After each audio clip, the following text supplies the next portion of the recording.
சிவாய நம திருச்சிற்றம்பலம். நமது சிவசிவ அன்பே சிவம் சேனலில் பயணம் செய்யும் அனைத்து அதிகாருக்கும் இனிய இரவு வணக்கம்.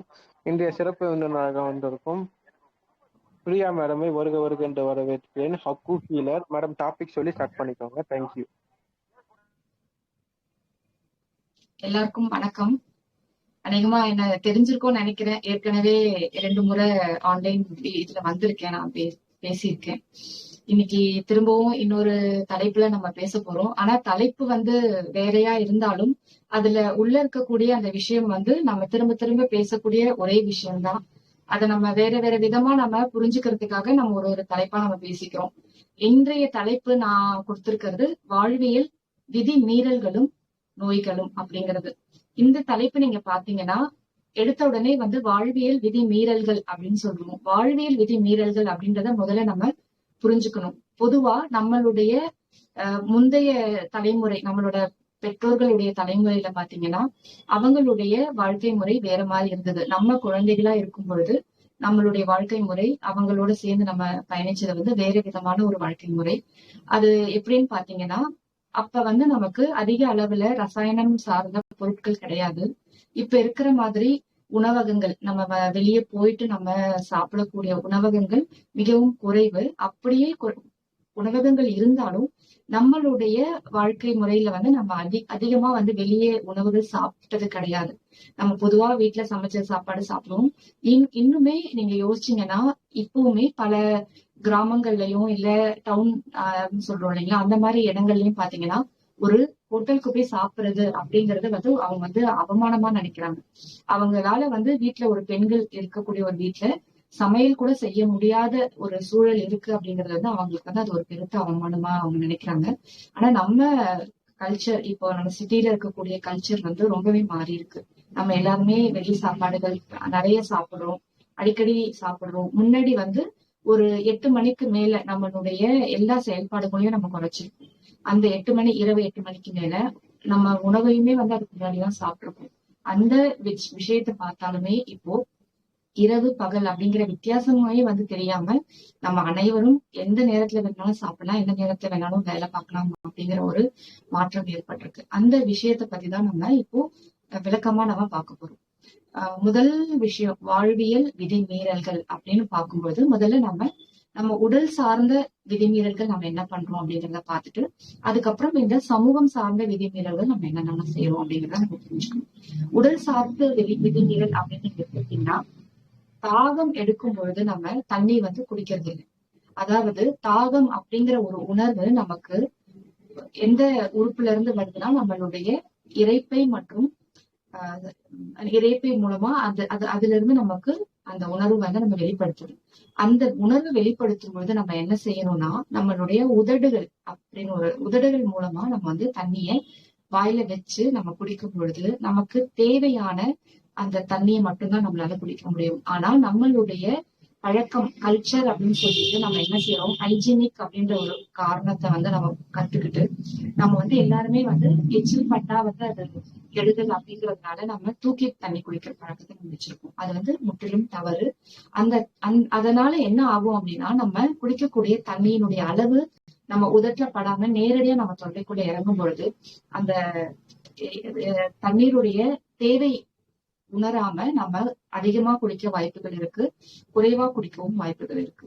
அதனால முதல் விதிமீறல் அப்படிங்கிறது நம்ம சின்னதா நம்ம பண்ணக்கூடிய தவறு என்னன்னா, தாகத்திற்கு நம்ம தண்ணி குடிக்காம இருக்கிறது, இல்லைன்னா தாகம் ஏற்படும் பொழுது நமக்கு தேவையான அளவுக்கு அதிகமான தண்ணீரை நம்ம எடுத்துக்கிறது. இந்த நம்ம முதல்ல கரெக்ட் பண்ணணும். நம்ம அதாவது இப்போ ஹைஜீன் அப்படிங்கிற விஷயத்த நம்ம யோசிக்க ஆரம்பிச்சிட்டோம்னா நம்ம என்ன செய்யணும்னா, நமக்குன்னு ஒரு வாட்டர் பாட்டில், நமக்குன்னு ஒரு பாத்திரம், இல்ல ஒரு வீட்டுல ஒரு கிளாஸ் அந்த மாதிரி நம்ம வாங்கி வச்சுட்டு நம்மளுடைய தண்ணியை நம்ம உதட்டுல நம்ம சிந்தி நம்ம பட்டு நம்ம குடிக்கும்போது அது நேரடியா நம்ம இரைப்பைக்கு தேவையான அளவு நமக்கு உள்ள போகுது. அதனால என்ன ஆகும்னா நம்மளுடைய அளவுக்கு மீறிய அந்த செயல்பாடு கம்மியாகும். இது முதல் சின்ன விஷயம். அதை நீங்க ஃபாலோ பண்ண ஆரம்பிங்க. அதுக்கு அடுத்தது இதுக்கு அதான் ரெண்டு விதமா நம்ம பார்க்கலாம். ஒண்ணு நேரடியா செய்யக்கூடிய தவறு, இன்னொன்னு மறைமுகமா செய்யக்கூடிய தவறு. தாகம் அப்படிங்கிற விஷயத்திலேயே நம்ம 2 வித தவறுகள் செய்யறோம். ஒண்ணு தேவை உள்ள பொழுது நாம் தண்ணி குடிப்பதில்லை. இரண்டாவது, தேவை இல்லாத அளவு நாம் தண்ணீர் எடுத்துக்கொள்கிறோம். அது ரெண்டு, அதாவது நம்ம உதட்டுல பட்டு குடிக்கிறதுங்கிற ஒரு விஷயம்னாலும், நம்ம ஒரு நாளைக்கு இத்தனை லிட்டர் தண்ணி ஒருவர் அருந்த வேண்டும் அப்படிங்கிற ஒரு வரைமுறைகள் நிறைய ஹெல்த் அவேர்னஸ் விஷயங்கள் பார்த்திருந்தாலும், இல்ல அலோபதி சொல்லக்கூடிய அறிவியல் சார்ந்த விஷயங்கள் அப்படிங்கிற பேர்ல அவங்க சொல்லக்கூடிய விஷயங்கள் பார்த்திருந்தாலும் ரொம்ப வித்தியாசமான விஷயங்களா இருக்கு. ஒரு மனிதர் ஒரு நாளைக்கு 3 லிட்டர் தண்ணீர் குடிக்க வேண்டும் குறைந்தபட்சம் அப்படிங்கறது அவங்க சொல்றாங்க. அந்த விஷயத்த நம்ம ஆழமா யோசிச்சு பார்க்கலாம். 3 லிட்டர் தண்ணி அப்படிங்கிறது காலையில இருந்து இரவு வரைக்கும் ஒருவர் குடிக்கணும் அப்படின்னா, நம்மளுடைய வாழ்க்கை முறையும் சரி, வயது வித்தியாசங்களும் சரி, நம்மளுடைய உடல் பருமன் இல்லைன்னா உடல் எடையும் சரி வேறு வேறா இருக்கு. ஒரு குழந்தை 5 வயசு குழந்தைக்கு 3 லிட்டர் தண்ணீர் தேவை இருக்குமா அப்படிங்கறத நம்ம யோசிக்கணும். அப்போ அந்த 3 லிட்டர் தண்ணி அப்படிங்கிற கணக்கு எந்த வயதுல இருந்து எந்த வயது வரைக்கும் இருக்கவங்களுக்குன்றது முதல்ல வரைமுறை நமக்கு கொடுக்கப்பட்டிருக்கணும். அப்படி எந்த வரைமுறையும் கிடையாது. ஒருவர் ஒரு நாளைக்கு 3 லிட்டர் தண்ணீர் குடிக்க வேண்டும்னு சொல்றாங்க. நம்ம பெரியவங்களுக்குன்னே அதை எடுத்துக்கிட்டா கூட, பெரியவங்க அப்படிங்கிறது எந்த வயதுல இருந்து அவங்க சொல்றாங்க? 18 வயதுல இருந்தே சொல்றாங்களா, இல்ல ஒரு 30 வயசுக்கு அப்புறம் இருக்கவங்க சொல்றாங்க? பெரியவங்க அப்படின்னா எந்த வயசு வரைக்கும் அவங்க சொல்றாங்கன்றதையும் நம்ம பார்க்கணும். இன்னொரு விஷயம், நான் ஒரு ஐடி துறையில வேலை பார்க்கக்கூடிய ஒரு நபர். என்னுடைய வேலை பார்க்கக்கூடிய இடத்துடைய சூழல் முழுமையா குளிர்சாதனம் வசதி செய்யப்பட்டது. நான் ஏசி ஹால்ல உட்காந்துட்டு நான் வேலை பார்க்கிறேன்.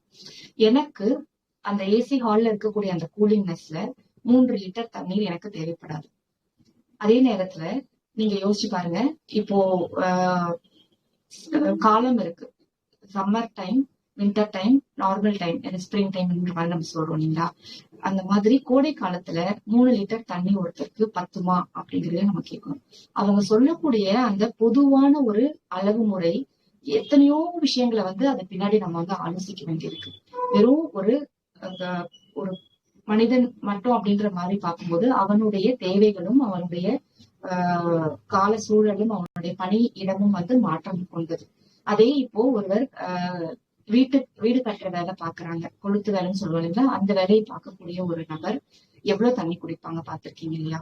அவங்களுக்கு ஒரு சொம்பு தண்ணி தேவைப்படும். அதாவது ஒரு என்ன சொல்றது, 10 லிட்டர் தண்ணி கூட ஒரு நாளைக்கு தேவைப்படும். ஏன்னா காலையில இருந்து மாலை வரைக்கும் அவங்க வெயில்ல நின்றுகிட்டு அவங்க பலு தூக்குறது, அவங்க வீடு கட்டுற பணி செய்யறதும் போது அவங்களுக்கு அந்த தாகம் அப்படிங்கிறது, அந்த உடலுக்கான அந்த சூடு வெளியேறதுக்காக அந்த உடல் தாகத்தை வெளிப்படுத்தும். அவங்க 3 லிட்டர் மட்டும் தண்ணி குடிச்சா அவங்களுக்கு பத்துமா அப்படிங்கறத நம்ம யோசிப்பாங்க. அந்த மாதிரி ஒரு விஷயத்தையும் நமக்கு ஒரு அறிவுரை நமக்கு ஒருத்தர் சொல்லியிருக்காங்க அப்படின்னா, அந்த அறிவுரை உண்மையிலேயே அது யாருக்கு பொருந்தக்கூடியது, அது யார் செய்யக்கூடியதுங்கிற அந்த ஒரு ஆராய்ச்சியோ அந்த ஒரு முயற்சியோ நம்ம யாரையும் செய்யறது. அந்த மாதிரி யோசிச்சு பாத்தீங்கன்னா, நமக்கான தேவை என்னவோ அந்த அளவுதான் நாம தண்ணி குடிக்கணும். பிறர் சொல்லக்கூடிய அளவுல நம்ம தண்ணி குடிச்சோம்னா கட்டாயமா அது அவசியமற்ற தண்ணியா ஆகும், இல்லைன்னா பற்றாக்குறை உள்ள தண்ணியாகும். இது அதாவது கேட்கும்போது வெறும் தாகம் எடுக்கும்போது தண்ணி குடிக்கணும்ன்ற ஒரு வார்த்தை சொல்லும் போது அது வேற மாதிரி இருக்கு. அதே நம்ம ஆழமா யோசிச்சு பார்க்கும்போது அதுக்குள்ள இருக்கக்கூடிய பலவித சிக்கல்களும் பலவித முரண்பாடுகளையும் நம்ம புரிஞ்சுக்க முடியும். சோ அதனால ஒரு தனி மனிதனும், அதாவது இந்த வார்த்தையை நான் திரும்ப சொல்ல வேண்டியது இருக்கும், நிறைய திரும்ப சொல்றேன் அப்படின்னாலுமே அதுக்கு காரணம் அதுதான் அடிப்படை. நம்மளுடைய அக்குபஞ்சர் மருத்துவமும் சரி, மரபு சார்ந்த மருத்துவங்கள் எல்லாமே சொல்லக்கூடிய அடிப்படை, ஒவ்வொருவருடைய உடலும் தனித்துவம் வாய்ந்தது. ஒருவருடைய உடல் அமைப்பையோ உடலுடைய இயக்கத்தையோ இன்னொரு உடலுடைய நாம் இணைக்க முடியாது, ஒப்பிட முடியாது அப்படிங்கறதுதான் முக்கியமான ஒரு கருத்து. அந்த கருத்து நமக்கு புரிஞ்சுட்டாலே நமக்கு எல்லாமே புரிஞ்சிடும். நம்ம குடும்பத்துல ஒரு 5 பேர் இருக்கும் அப்படின்னா 5 பேருக்கும் ஒரே அளவான தண்ணி தேவை இருக்கா, ஒரே நேரத்துல அவங்களுக்கு தாகம் ஏற்படுதா அப்படிங்கறதையும் நம்ம பார்க்கும்போது இது மிக மிக தவறான ஒரு கருத்துங்கிறத நம்ம தெரிஞ்சுக்கலாம். அதனால உங்களுடைய தாகம் எப்போ அப்படிங்கறத நீங்க பாருங்க. அந்த தாகத்துக்கான தண்ணியை வாயில உதட்டுல படுற மாதிரி குடிக்கும் பொழுது நமக்கு தேவையான தண்ணி மட்டும் நம்ம உடலுக்குள்ள போகும். தேவையற்ற தண்ணியை நம்ம குடிக்கிறத நம்ம உதடே தடுத்துரும். அந்த டேஸ்ட் பட்ஸ் நமக்கு உணர்த்தும் இது போதும் அப்படின்னு சொல்லி. அதே விஷயத்த நீங்க தூக்கி குடிக்கும் போது அந்த உணர்வுகள், அந்த அறிவிப்புகள் நமக்கு கிடைக்கிறது. இது வந்து பேசிக்கான ஒரு விஷயம். இது வந்து முதல்ல நம்ம எடுத்துக்கணும். அடுத்தது, பசிக்கும் பொழுது சாப்பிடாமல் இருப்பது. பொதுவா நம்ம என்ன பண்றோம்னா, ஒரு டைம் வச்சிருக்கோம் நமக்குன்னு சொல்லிட்டு, இந்த நேரத்துக்கு காலையில உணவு சாப்பிடணும், இந்த நேரத்துக்கு மதிய உணவு சாப்பிடணும், இந்த நேரத்துக்கு இரவு உணவு சாப்பிடணும் அப்படின்ற ஒரு டைம் டேபிள் வந்து நம்ம வச்சுதான் நம்ம வாழ்க்கை முறை போயிட்டு இருக்கு.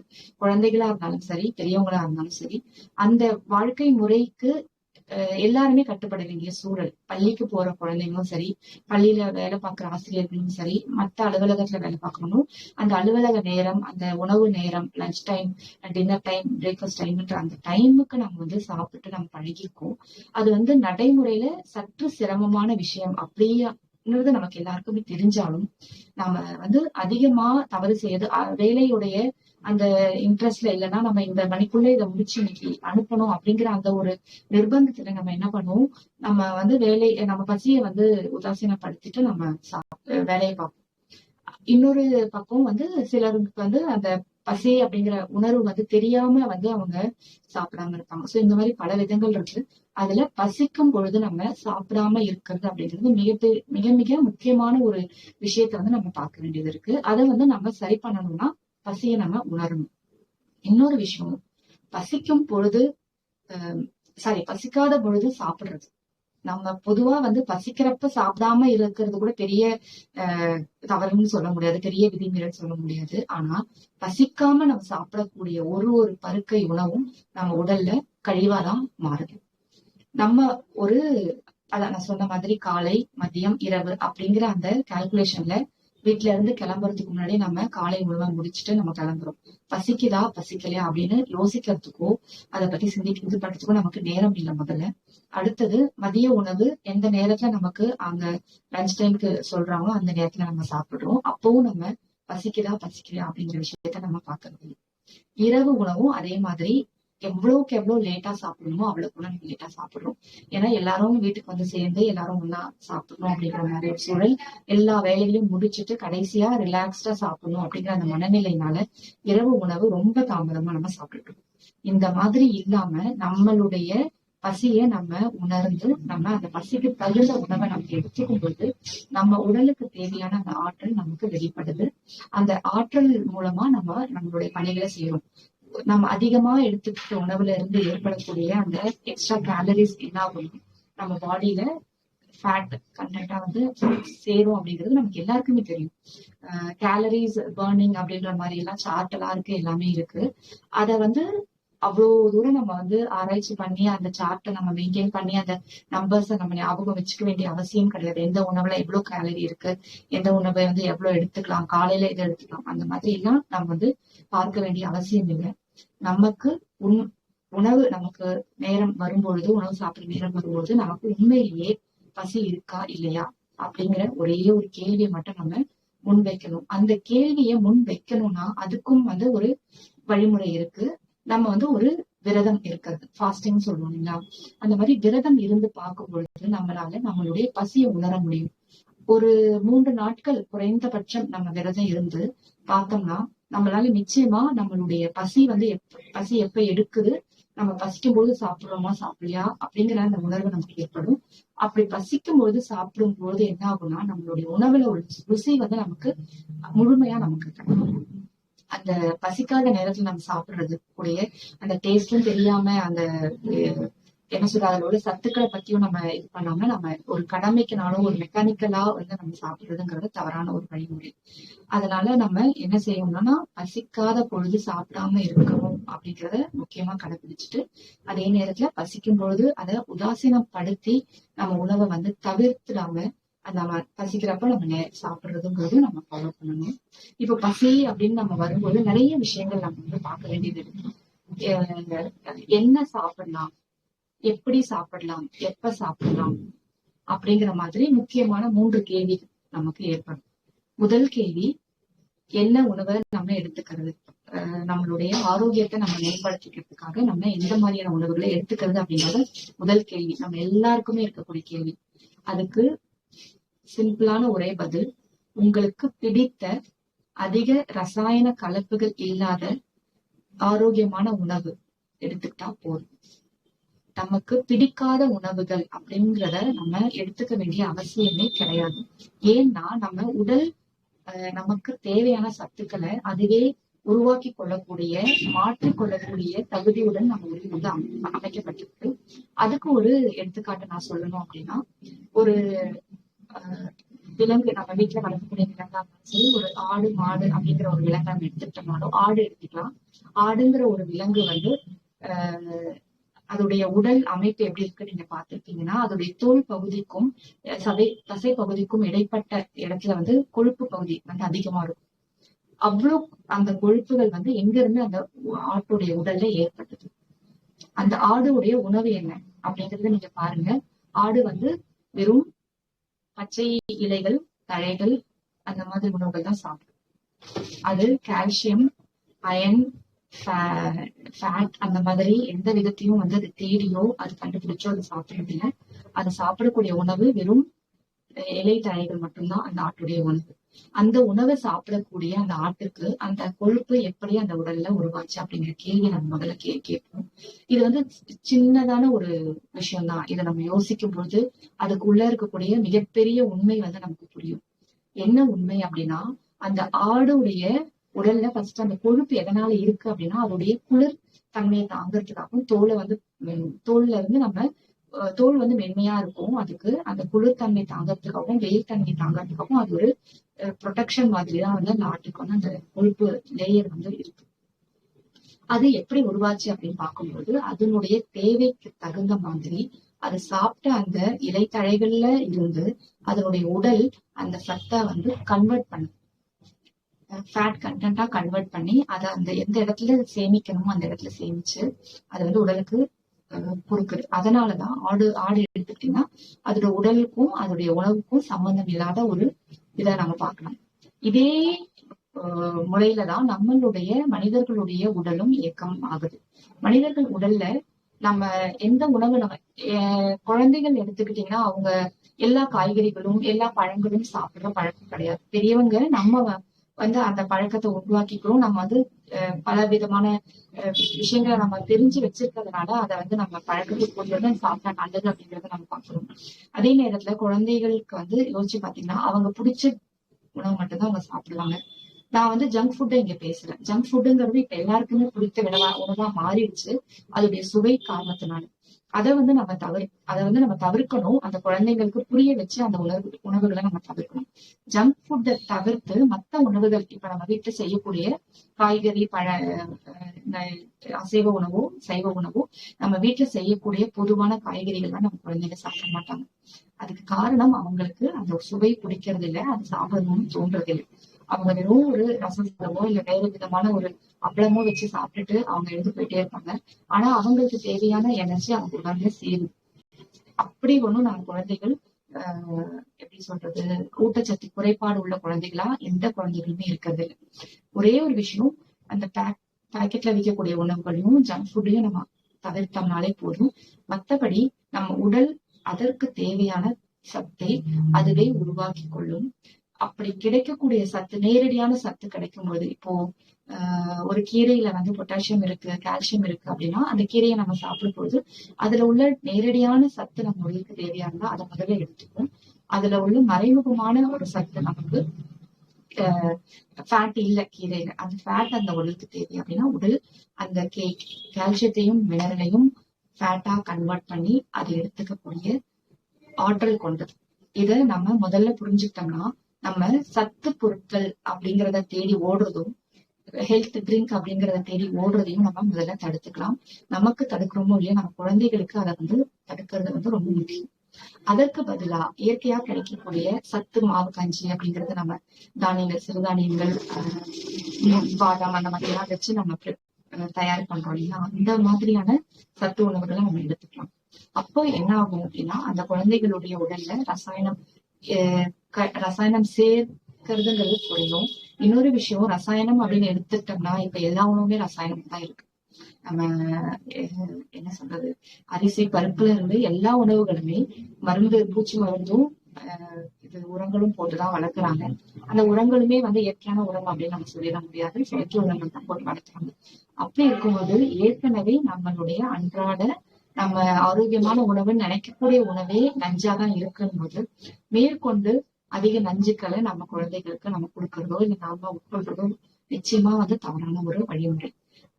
அந்த இடத்துல இருந்து பார்க்கும்பொழுது நம்ம உணவே நஞ்சா இருக்கும்போது நல்லா கண்ணுக்கு தெரிஞ்சு நஞ்சு உள்ள உணவுகளை நம்ம எடுத்துக்கிறது மிக மிக தவறானது.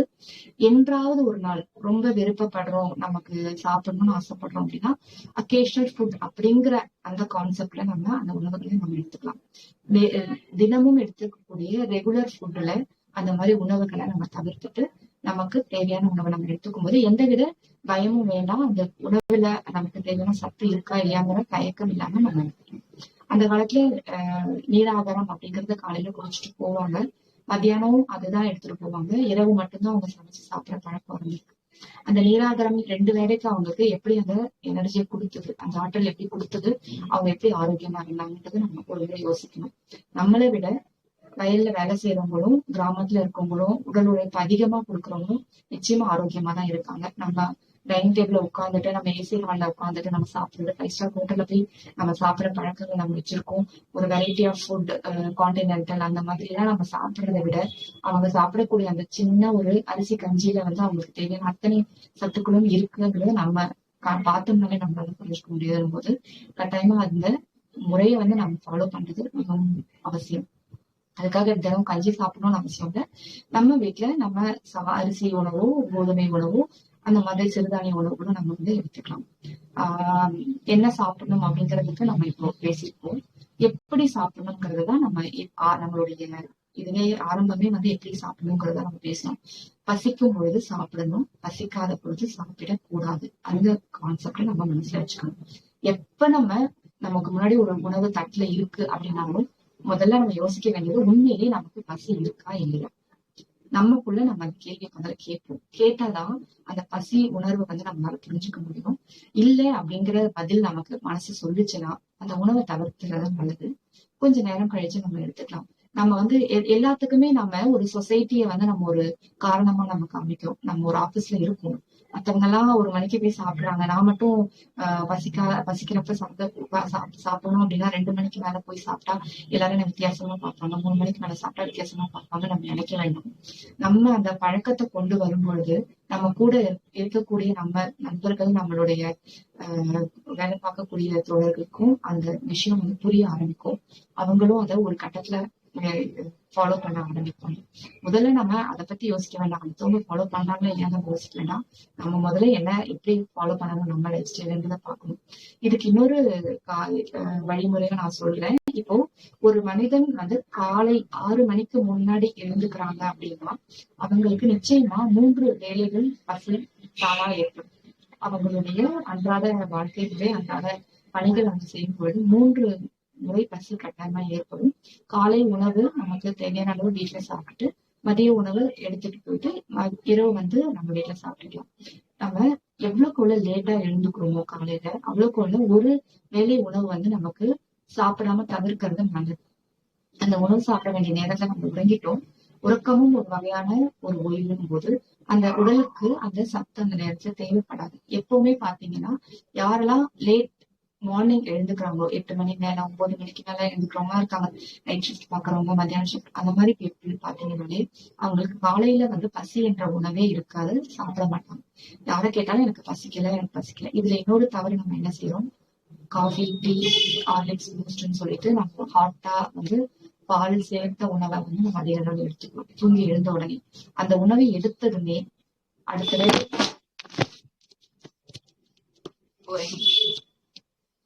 அந்த உணவை எடுத்ததுமே நமக்கு அந்த பசி உணர்வு குறைஞ்சு போயிடுது. அதையும் நம்ம மனசுல வச்சுட்டு எந்த உணவு சாப்பிடணும் அப்படின்னு பார்க்கும்போது அதிக ரசாயனம் கலந்த உணவு வகைகள்ல 2 முக்கியமான உணவு மட்டும் தவிர்த்துக்கிறதுக்கு நான் சொல்றேன். ஒண்ணு பால், இன்னொன்னு மைதா பொருட்கள். பால் அப்படின்னு எடுத்துக்கிட்டோம்னா பால்ல ஒரிஜினல் பால், அதாவது பசும்பால் அப்படிங்கிற ஒண்ணு இப்ப இல்லவே இல்லை. என்ன காரணம் அப்படின்னு பார்த்தோம்னா பசுக்கள் கன்று ஈன்றது அப்படின்னு சொல்லி பார்க்கும்போது 25 வருஷத்துக்கு முன்னாடியே ஆர்டிபிஷியல் ஃபெர்டிலைசேஷன் வந்துருச்சு. எந்த ஒரு மாடும் இயற்கையான முறையில கருவுற்று கன்று ஈன்றது அப்படிங்கிறதே கிடையாது. எல்லாத்துக்குமே அந்த ஹார்மோனல் இன்ஜெக்ஷன் போட்டு அது மூலமா கன்று வந்து பிறக்குது. அப்படி இருக்கும்பொழுது அந்த கன்று வந்து இயற்கையான முறையில பிறக்கல, அது மெடிசன்ல பிறந்தது அப்படின்னாலே அது வந்து இயற்கையான மாடு கிடையாது. அது வளர்ந்த பிறகு அந்த மாட்டுக்கு நம்ம பால் கறக்கும் பொழுது நம்ம என்ன செய்யறோம், அதுக்கும் இன்ஜெக்ஷன் போட்டு தான் கறக்கும். ஒரு நாளும் நீங்க யாராவது பக்கத்துல மாடு வச்சு வளர்க்குறவங்க பாத்தீங்கன்னா எல்லா மாடுகளுக்கும் இன்ஜெக்ஷன் போட்டுதான் பால் கறக்குறாங்க. அதிக அளவுல பால் கறக்கிறதுக்காகவும் நமக்கு தேவையான நேரத்துல அந்த மாடு பால் கொடுக்கணும் அப்படிங்கிற காரணத்துக்காக அதை செய்யறாங்க. இன்னொரு விஷயம், பால் அப்படிங்கிற அந்த உணவு வந்து கண்ணுக்குட்டிக்கான உணவு. அந்த ஒரு மாடு எந்த அளவுக்கு அதோடைய உடல் கட்டு இருக்கு, அது எந்த மாதிரியான பணிகள் செய்யுது அப்படிங்கிறத பார்க்கும்போது அதற்கு தகுந்த மாதிரி அதனுடைய குழந்தைக்கான உணவு தான் அந்த பால். அப்போ ஒரு கண்ணுக்குட்டி சாப்பிடக்கூடிய அந்த பால் எந்த அளவுக்கு கேலரிஸும் அதுல உள்ள சத்துக்களும் அதிக அளவு செறிவா இருக்கும் அப்படிங்கறத யோசிச்சு பாத்தீங்கன்னா அந்த உணவு மனித குடலுக்கு ஏற்றதா அப்படிங்கறத பார்க்கணும். பெரியவங்க சாப்பிடுறதுக்கே அது ஏற்றது இல்லை அப்படிங்கும் போது சின்ன குழந்தைகளுக்கு நம்ம அந்த பாலை கொடுத்துட்டு இருக்கோம். அது வந்து மிக மிக மிக தவறான ஒரு விஷயம். அந்த பாலை ஜீரணிக்கக்கூடிய அந்த அந்த உடல் வாகு வந்து மனிதர்களுக்கு கிடையாது, மனித குழந்தைகளுக்கு கிடையாது. அந்த காரணத்துக்காக நம்ம நாட்டுடைய கண்ணுக்கான பாலை நாம சாப்பிட வேண்டாம். நமக்கு அதே சத்துள்ள பல விஷயங்கள் நமக்கு கிடைக்குதுன்னு போது நம்ம அதை வந்து நம்ம ஃபாலோ பண்ணணும். இரண்டாவது உணவு நான் சொல்றது மைதா. மைதா எதனால சாப்பிடக்கூடாது அப்படின்னா, மைதால 2 வகையான மைதா இருக்கு. நம்ம நாட்டுல தமிழ்நாட்டுல இந்தியால நம்ம மைதாவை வந்து 2 விதமான கெமிக்கல்ஸ் உபயோகிச்சு, ஒண்ணு அதை வந்து சாஃப்ட்னஸ் பண்றதுக்காக மிருதுவாக்குறதுக்காக ஒரு ரசாயனமும், அதனுடைய தன்மை வெளிர் நிறத்துல பளிச்சுன்னு அந்த வெள்ளை நிறத்துல இருக்கிறதுக்காக ஒரு ப்ளீச்சிங் தொடர்பான ஒரு கெமிக்கலும் நம்ம அதுல சேர்க்கணும். அதை 2ஐயும் சேர்க்கறதுனாலதான் அந்த மைதா வந்து அவ்வளவு ஒரு சாஃப்டா அவ்வளவு ஒரு ஒயிட் கலர்ல நமக்கு வந்து இருக்கு. இதே வெளிநாடுகள்ல பாத்தீங்கன்னா மைதாவுடைய நிறம் வேறு. என்னன்னா இப்போ அமெரிக்கா, யூரோப் அந்த மாதிரியான கண்ட்ரிகள்ல பாத்தீங்கன்னா அவங்களுடைய பிரதான உணவு மைதா உணவு தான். நம்ம வந்து அந்த அடுத்த கேள்வி நம்ம கேட்போம்னால நானே சொல்றேன். அவங்க எல்லாம் சாப்பிடும்போது அப்போ அவங்களுக்கு எதுவும் ஆகல, நமக்கு மட்டும் ஏன் மைதா சரியான உணவு இல்லை அப்படிங்கிற கேள்விக்கான பதில் இது. அவங்க சாப்பிடக்கூடிய அந்த மைதா அன்பாலிஷ்டு மைதா. அவங்க கோதுமையில இருந்துதான் மைதாவும் தயாரிக்கப்படுது. கோதுமையுடைய தோல் நீக்கப்பட்ட அந்த உள்ள இருக்கக்கூடிய அந்த வெள்ளை பகுதியை தான் வந்து மைதாவா அவங்க பண்றாங்க. அந்த மைதாவை அவங்க பாலிஷ் பண்றது கிடையாது, மிருதுவாக்குறது கிடையாது. அதுல அவங்க பீஸாவோ பர்கரோ அவங்க சமைச்சு சாப்பிடும்பொழுது அது வந்து அவங்களுக்கு கெடுதல் உருவாக்குறது கிடையாது. இதை நீங்க நெட்ல கூட நீங்க பார்க்கலாம். அங்கேயுமே இப்போ இந்த மாதிரி கெமிக்கல் ஓரியன்ட் மைதாக்கள் வந்தாலும் அவங்களுடைய பிரதான உணவின் போது அவங்க அந்த மாதிரி சேர்த்து பண்றது இல்லை. அதுக்கான ஆல்டர்னேட் என்ன அப்படிங்கிற கேள்வி நமக்கு வரும்பொழுது ரவை அப்படிங்கிற ஒரு உணவு இருக்கு இல்லைங்களா. ரவை வந்து அதே கோதுமையில தோல் நீக்கப்பட்ட அந்த வெள்ளை பகுதியில இருந்து தயாரிக்கப்படக்கூடியதுதான். அதுல எந்தவித ரசாயனமும் நம்ம சேர்க்க மாட்டோம், எந்த வித ப்ளீச்சிங் இதுவும் நம்ம சேர்க்கறது இல்லை. அது வந்து ஒரிஜினல் ஃபார்ம் பவுடர் பண்ணி ரவை பதத்துல நமக்கு அரைச்சி கொடுக்கப்படுது. அதனால நீங்க மைதா உபயோகிக்கணும், மைதா தொடர்பான உணவுகள் செய்யணும், அதே நேரத்துல அதுல ரசாயனம் இல்லாம இருக்கணும்னு நீங்க நினைச்சீங்கன்னா அதை பவுடர் பண்ணிட்டு நீங்க அதை வந்து மைதாக்கு பதிலாக உபயோகிக்கலாம். இந்த 2 உணவுகள் வந்து மிக மிக மிக பிரதானமான உணவுகள், நம்ம தவிர்க்க வேண்டிய உணவுகள். அதை தவிர்த்துக்கிறதுக்கு முயற்சி பண்ணுங்க. என்ன சாப்பிடணும், எப்படி சாப்பிடணும், எப்ப சாப்பிடணும் அப்படிங்கிற 3 விஷயமே நம்ம இப்ப பார்த்துட்டோம்னு நினைக்கிறேன். அடுத்தது முக்கியமான ஒரு விதிமீறல் என்ன நம்ம பண்றோம் அப்படிங்கிறது தூக்கம். தூக்கம் அப்படிங்கிற ஒரு விஷயம் இப்போ மொத்தமாவே மாறிடுச்சு. ஈவன் சின்ன குழந்தைகள்ல இருந்து, பிறந்த குழந்தைகள்ல இருந்து வயசானவங்க வரைக்கும் யாருமே தூக்கத்தை சரியா கடைபிடிக்கிறது கிடையாது. தூங்குறதுக்கான நேரம் என்ன அப்படின்னா, நமக்கு இரவு 10 மணிக்கு நம்ம ஆழ்ந்த உறக்கத்துக்கு நம்ம போகணும் அப்படிங்கறதா வந்து நம்மளுடைய இயற்கை சார்ந்த நம்மளுடைய பிரபஞ்சத்துடைய அந்த ஒரு விதி. அந்த விதியை நம்ம யாரும் கடைபிடிக்கிறது இல்லை. விளக்கு லைட்ஸ் வந்து ஆர்டிபிஷியல் நம்ம கண்டுபிடிச்சிட்டோம். அதை நம்ம ஆன் பண்ணி வைக்கிறதுனால அது இரவு இல்லைன்னு ஆயிடாது இல்லையா. அது வந்து சூரியனுக்கு சமமான ஒரு சக்தியை கொடுக்கக்கூடிய ஒரு பொருளா அது மாறாது இல்லையா. அதே விஷயம்தான் நம்ம இரவு நம்ம வெளிச்சத்தை போட்டுட்டு நம்ம நைட் டியூட்டி பாக்குறோம், அது பண்றோம் இது பண்றோம்னு சொல்லிட்டு நம்ம நேரம் ஆக ஆக 11 மணிக்கும் 10 மணிக்கும் தான் நம்ம சாப்பிடவே உட்காரோம். சாப்பிட்ட பிறகு உடனடியா போயிட்டு படுத்து தூங்கிடுறோம். ஒரு சிலர் மொபைல் பாக்குறது, பாட்டு கேட்கறது, இல்லைன்னா யூடியூப் பாக்குறதுன்னு சொல்லி அது ஒரு பழக்கத்தை வச்சுட்டு எனக்கு அப்பதான் டைம் இருக்கு அப்படின்னு சொல்லிட்டு அவங்க அந்த வேலையை பார்த்துட்டு இருக்காங்க. சீரியல் பாக்குறவங்க இருக்காங்க. எல்லாத்தையும் பண்ணிட்டு நம்ம ஒரு 12 மணிக்கு மேல தூங்க ஆரம்பிக்கணும். 12 மணி அப்படிங்கிறது நள்ளிரவு நம்மளுடைய ஆழ்ந்த உறக்கத்துக்கு நம்ம செல்றதுக்கு வேண்டிய டைம் வந்து. அதுக்கு நம்ம என்ன செய்யணும், 9 மணிக்கு இல்லைன்னா 9:30 மணிக்குள்ள நம்ம இரவு தூக்கத்துக்கு நம்ம பழக்கத்தை கொண்டு வரணும். இதே பழக்கம் நம்ம குழந்தைகளுக்கும் நம்ம பழக்கப்படுத்தணும். அது எதனா அந்த தூங்குறதுனால நமக்கு என்ன பெனிஃபிட் அப்படிங்கிறத நம்ம யோசிக்கணும். இரவு நேரத்துல நம்ம நேரத்துக்கு தூங்கும் பொழுது மெலட்டோனின் அப்படிங்கிற ஒரு சுரப்பு, ஒரு ஹார்மோன் நம்ம உடல்ல வந்து சுரக்குது. அது எத்தனை மணில இருந்து எத்தனை மணி வரைக்கும் சொல்லணும் அப்படின்னா 11 மணில இருந்து 3 மணி வரைக்கும். நம்ம எப்ப ஆழ்ந்த உறக்கத்துக்கு போன பிறகு சுரக்க ஆரம்பிக்குது. அந்த மெலட்டோனின் அப்படிங்கிறது இது எதுக்கு உபயோகப்படுது அப்படின்னா நம்ம உடலுடைய கழிவுகளை வெளியே அது செய்யுது. நம்ம ஆர்கன் சார்ட் அப்படின்னு சொல்லிட்டு சொல்லுவாங்க. ஒரு உறுப்புக்கும் ஒரு டைமிங் இருக்கு. அந்த நேரத்துல அது சுத்திகரிப்பு வேலையை பண்ணுது, கிளீனிங் ஒர்க்க பண்ணுது. நம்ம காலையில இருந்து நம்ம ஓடி உழைச்சு நம்ம எல்லாத்தையும் பண்ணிட்டு இருக்கிற வரைக்கும் அந்த ஆர்கன்ஸ் வேலை செஞ்சாலும் நம்ம உடல்ல சேரக்கூடிய கழிவுகளை வெளியேற்ற வேலை இரவு நேரத்துலதான் நடக்குது. முக்கியமா நுரையீரல், லிவர் அண்ட் கிட்னி ரெண்டும் தான் நம்மளுடைய உடல்ல இருக்கக்கூடிய பிரதானமான கழிவு நீக்கம் செய்யக்கூடிய உறுப்புகள், ஆர்கன்ஸ். நமக்கு எல்லாருக்குமே தெரியும். லிவரையும் கிட்னியையும் பியூரிஃபை பண்ற நேரம் வந்து 11 மணில இருந்து 3 மணி வரை. அந்த 4 மணி நேரம் நம்ம ஆழ்ந்த உறக்கத்தில் இருக்கணும்.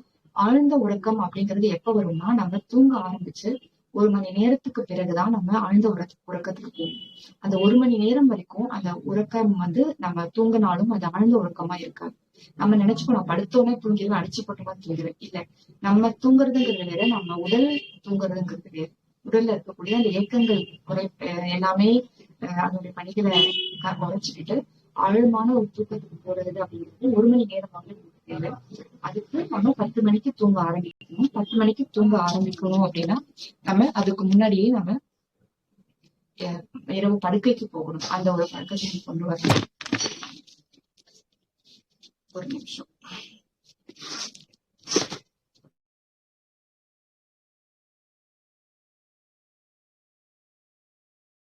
மேடம் கேமரா ஆன் பண்ணுங்கப்பா. சரியா இருக்குங்களா? கொஞ்சம் சாஞ்சு. Okay okay. அது டக்குனு சாஞ்சிட்டு இல்ல. இந்த விஷயத்த நம்ம ஃபாலோ பண்ணணும்.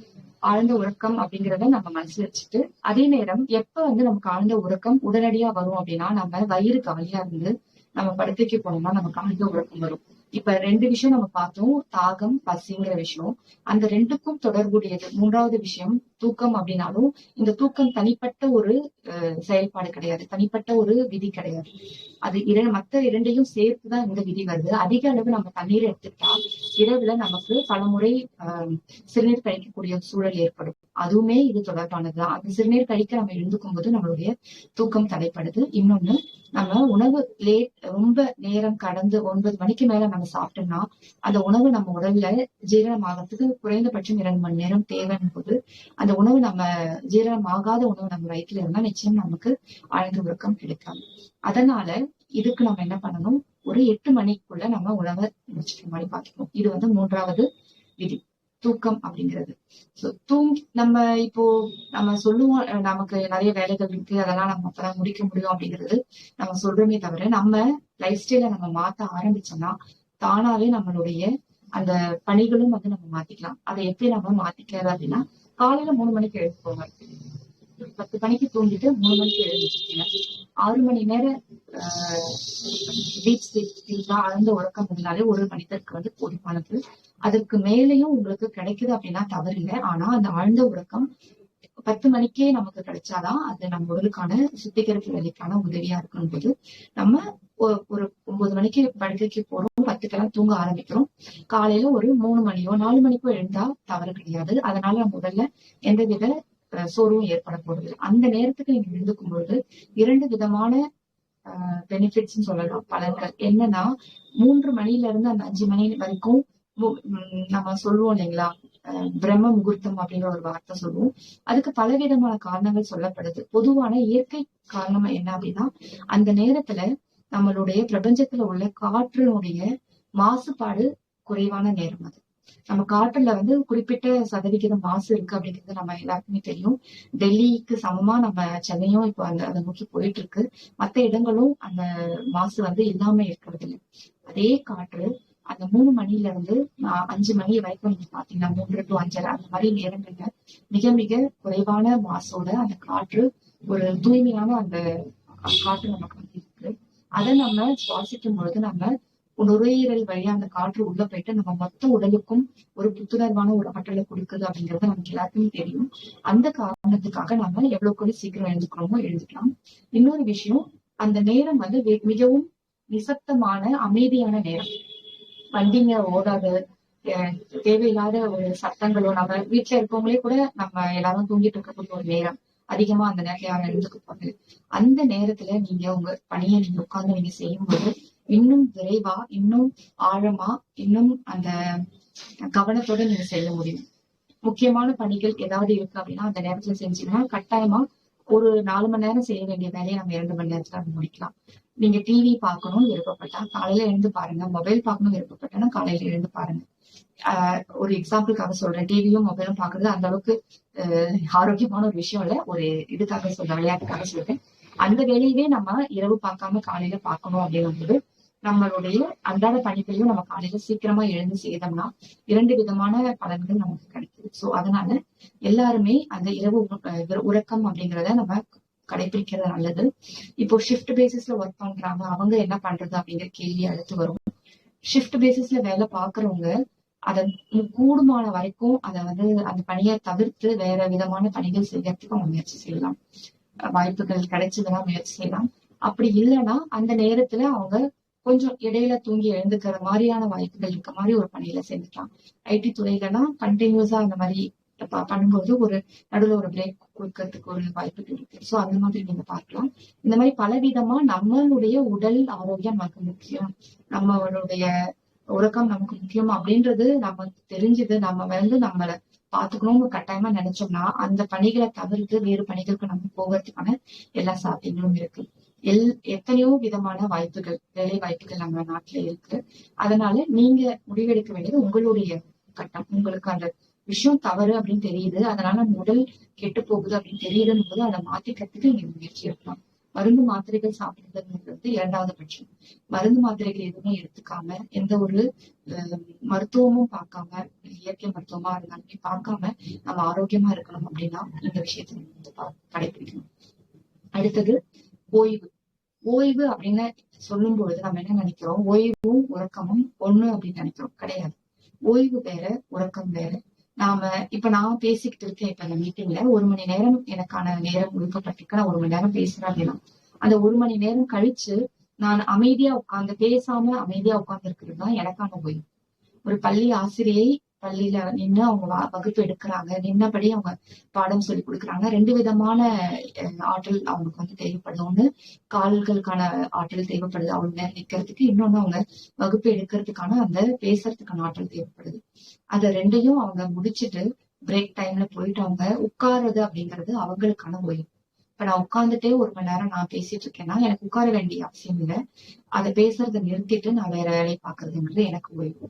இப்ப நம்ம கம்ப்யூட்டர்ல ஒர்க் பண்ணிட்டு இருக்கோம்னா கண்களுக்கு வந்து அது வேலையா இருக்கு. அந்த கண்ணுக்கு ஸ்ட்ரெயின் குறையணும் அப்படின்னா அந்த ஓய்வு வேணும்னா நம்ம கம்ப்யூட்டரை மூடி வச்சுட்டு நம்ம அமைதியா உட்கார்ந்துருக்கிறது அதுக்கான ஓய்வு.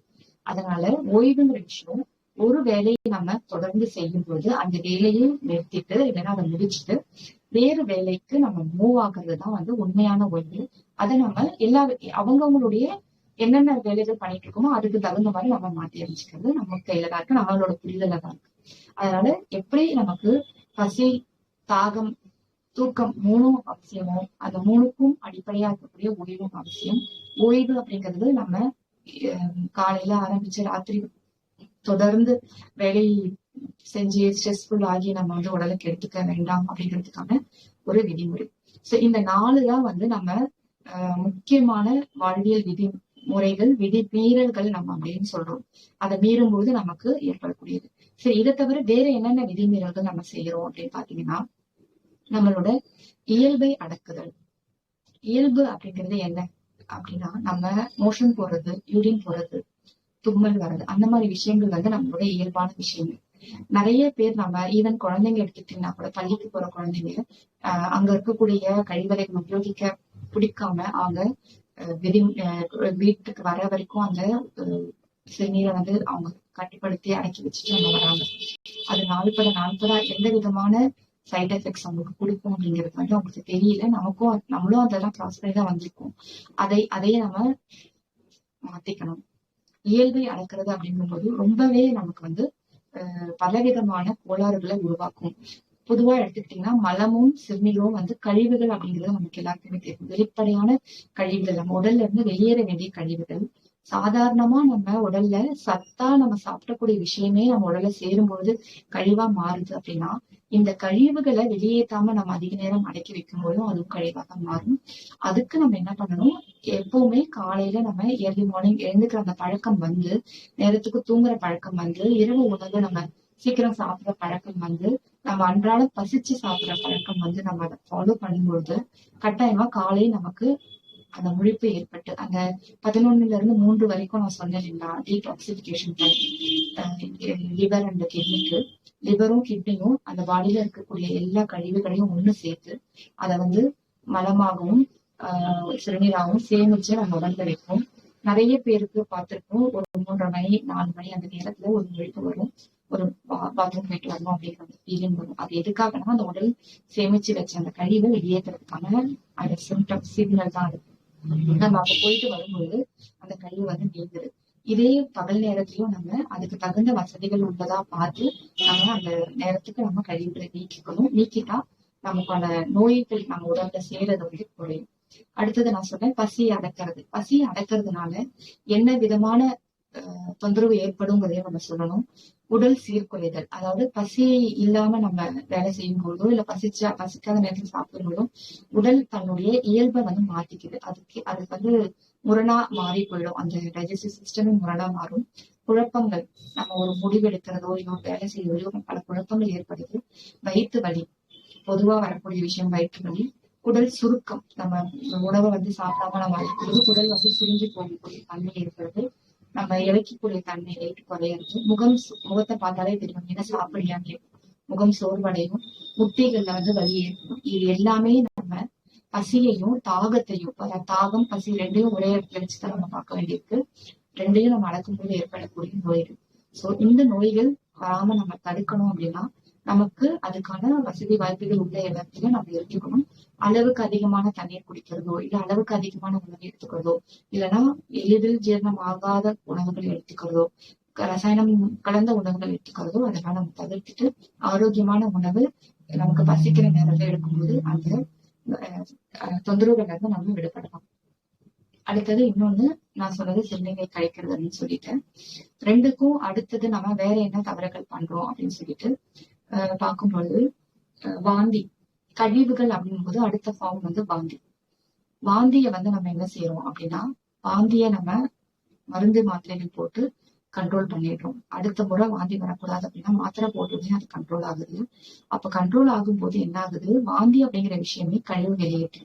வாந்தி மூலமா நம்ம உடலுக்கு தேவையில்லாத விஷயம் மட்டும்தான் வராது. தினமும் சாப்பிடுறோம், தினம் எல்லாமே செய்யறோம், என்னைக்கோ ஒரு நாள் தானே வாந்தி வருது. ஏன் வந்து உடல் நமக்கு வாந்தி உருவாக்குது அப்படின்னா, நம்ம அன்னைக்கு சாப்பிட்ட உணவோ இல்ல அதுக்கு முன்னாடி சாப்பிட்ட உணவோ ஜீரணம் ஆகாம இருந்து அந்த நேரத்துல நம்ம உணவு எடுத்துக்கும் போது இல்லைன்னா சத்தான உணவா இல்லாத பொழுது நமக்கு வாந்தி வருது.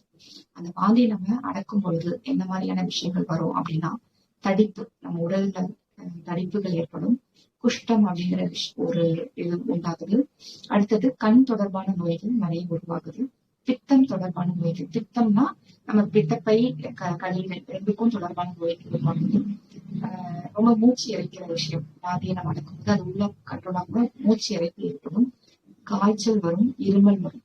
இந்த மாதிரி தொந்தரவுகள் அடுத்த கட்ட தொந்தரவுகள். நம்ம வாந்திய அலோவ் பண்ணிட்டு உள்ள இருக்க கழிவு அந்த நேரத்துக்கு வெளியேற்றிட்டு நமக்கு அடுத்து எப்ப பசிக்கிறோ அப்ப சாப்பிடும்போது இந்த தொந்தரவுகள் இருக்காது. இதெல்லாம் இந்த நோய்கள் எல்லாத்துக்கும் காரணம் நம்ம வாந்தியை அடக்குறது வந்து ஏற்படக்கூடியது.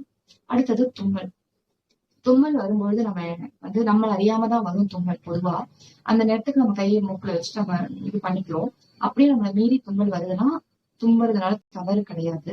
அதை நம்ம கண்ட்ரோல் பண்ணும்போது அந்த தும்மல் உள்ள போகுது. இன்னொன்னு, நம்ம மாத்திரை மருந்து சாப்பிடுறோம். தும்மல் வந்துருச்சு அப்படின்னாலே உடனே நம்ம வந்து குழந்தைங்களா இருந்தாலும் சரி நம்மளா இருந்தாலும் உடனே அதுக்கான டேப்லெட் எடுத்து கொடுக்கணும், அவங்களுக்கு சிறப்பு எடுத்து ஊற்றி கொடுக்கணும். அது வந்து மிக மிக தவறான விஷயம். நான் ஏற்கனவே போன மீட்டிங்ல சொல்லியிருக்கேன். தும்மல் அப்படிங்கிறது எதனால உருவாகுதுன்னா, வெளியில இருக்கக்கூடிய காற்றுல இருக்கக்கூடிய மாசு நம்ம மூக்குக்குள்ள போகும்போது அது தும்மலா வெளியேறுது.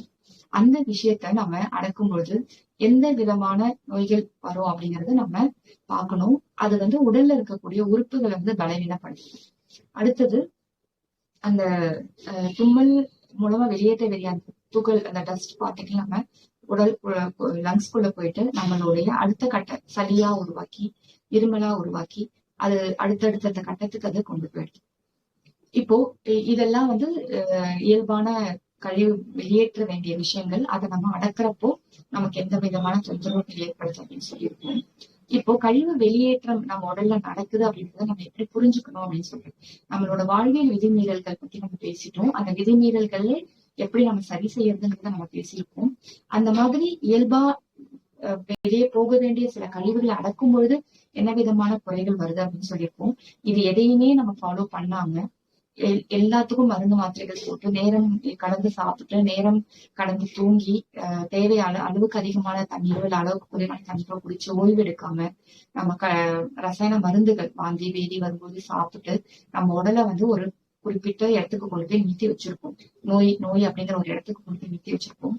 அந்த நேரத்திலயுமே நம்ம உடல் வந்து என்ன செய்யுது அப்படின்னா, அந்த உடல்ல சேர்ந்திருக்கக்கூடிய அந்த அதிகப்படியான ரசாயன கழிவுகளை வெளியேற்ற முயற்சி பண்ணுது. கட்டி அப்படின்னு சொல்லி நம்ம சொல்லுவோம் இல்லைங்களா? நம்ம உடல்ல வெளியேற முடியாத கழிவுகளை இந்த மாதிரி நம்ம விதிமீறல்களால நம்ம உடல்ல அதுக்கான நேரம் கொடுக்காம நம்ம இருக்கும்போது அது என்ன பண்ணுவது, அந்த கழிவினுடைய அந்த பகுதியை வந்து ஒன்னா சேர்த்து உடல்ல இருக்கக்கூடிய ஏதாவது ஒரு இடத்துல கொண்டு போய் ஸ்டோர் பண்ணிடும்.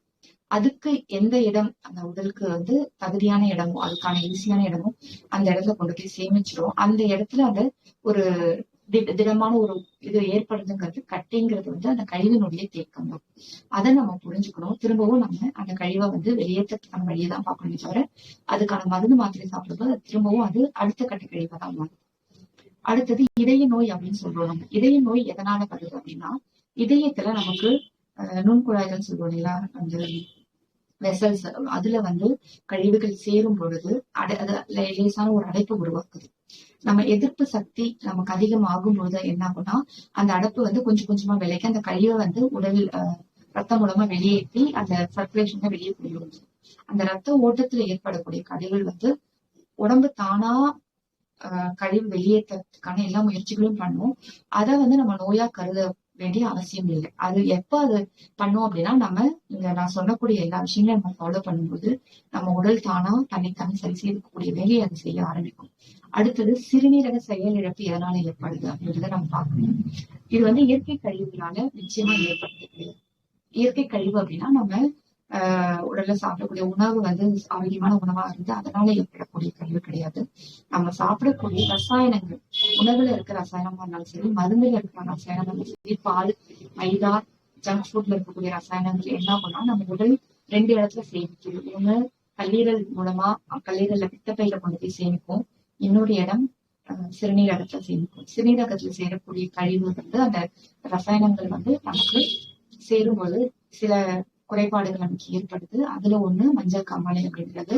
கல்லீரல்ல ஏற்படக்கூடிய கழிவுகள் சேரும்போது நமக்கு கல்லீரல், அதாவது பித்தப்பை கற்கள்னு சொல்றோம் இல்லைங்களா, சிறுநீரக கற்கள், பித்தப்பை கற்கள், kidney stone and gall bladder stone, அது ரெண்டுமே எங்க இருந்து உருவாச்சு அப்படின்னா, நம்மளுடைய கெமிக்கல் ஃபுட் ப்ராடக்ட்ஸோ இல்ல chemical life style, chemical medicines சாப்பிடுறது நம்ம உடம்பு சுத்திகரிக்கும் போது கொண்டு போய் ஒரு ஓரத்துல ஒதுக்கி வச்சுடும். அது எந்த 2 இடம்னா நம்மளோட கால் பிளாடரும் கிட்னியும் தான். அதனாலதான் அந்த 2 இடங்கள்ல மட்டுமே நமக்கு கல்லு சேருது, ஸ்டோன் சேருது. அது கல்லு கிடையாது, நம்மளுடைய கல். நம்ம அதுக்கு அதையும் நம்ம புரிஞ்சுக்கணும். நம்ம வந்து ஸ்டோன்ஸ் வந்துருச்சு அப்படின்னா அடுத்து நம்ம மெடிசன் சாப்பிடுறது, சர்ஜரி பண்றது, அதை கரைக்கிறதுக்கான முயற்சி பண்றது, இந்த வேலையை நம்ம திரும்ப திரும்ப பண்ணிட்டே இருப்போம். அதாவது நான் இப்போ ஆரம்பத்துல இருந்து ஒரு விஷயத்த சொல்ல ஆரம்பிச்சிருக்கேன்னா திரும்ப திரும்ப அந்த எல்லா விஷயமே ஒரு விஷயத்துக்கும் தொடர்புடையதா தான் இருக்கு. அப்ப நீங்க என்ன பண்ணணும் அப்படின்னு சொன்னீங்கன்னா, நான் முதல்ல சொன்ன விஷயத்துக்கு நம்ம போகணும். நேரத்துக்கு தூங்கணும், நேரத்துக்கு அதே மாதிரி எல்லா விஷயங்களுக்கும் எல்லா விதமான கல்வி கேட்கறதுக்கும் நம்ம வந்து ஃபாலோ பண்ணக்கூடிய ஒரே விஷயம் நம்ம ஆரம்பிக்க போறது அப்படிங்கிறது தான். இதே மாதிரி குடல்ல வந்து புண்ணு செய்வது, அதுக்கப்புறம் முட்டி வலி, பக்கவாதம், இது எல்லாமே ஒரு ஒரு ஒரு ஒரு லெவல் வந்து நம்ம இன்க்ரீஸ் ஆகிட்டே போகும்போது, நம்மளுடைய கழிவு தேக்கத்தோட அளவு அதிகரிச்சுட்டே போகும்போது, அது ஒரு ஒரு இடத்துக்கு கொண்டு போகுது. அந்த கட்டிங்கிறது அடுத்தது புற்றுநோயா மாறுது. அந்த பிளாக்குங்கிறது மொத்தமா வந்து இதய செயலிழப்பு கொண்டு போகுது.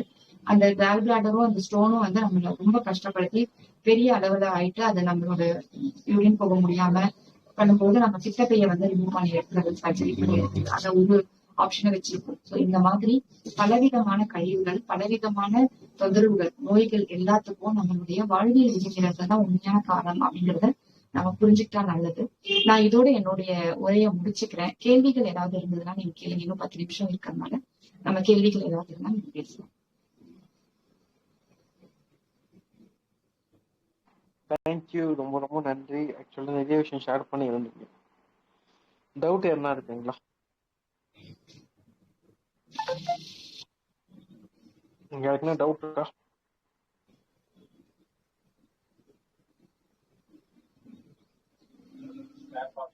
மேடம், இந்த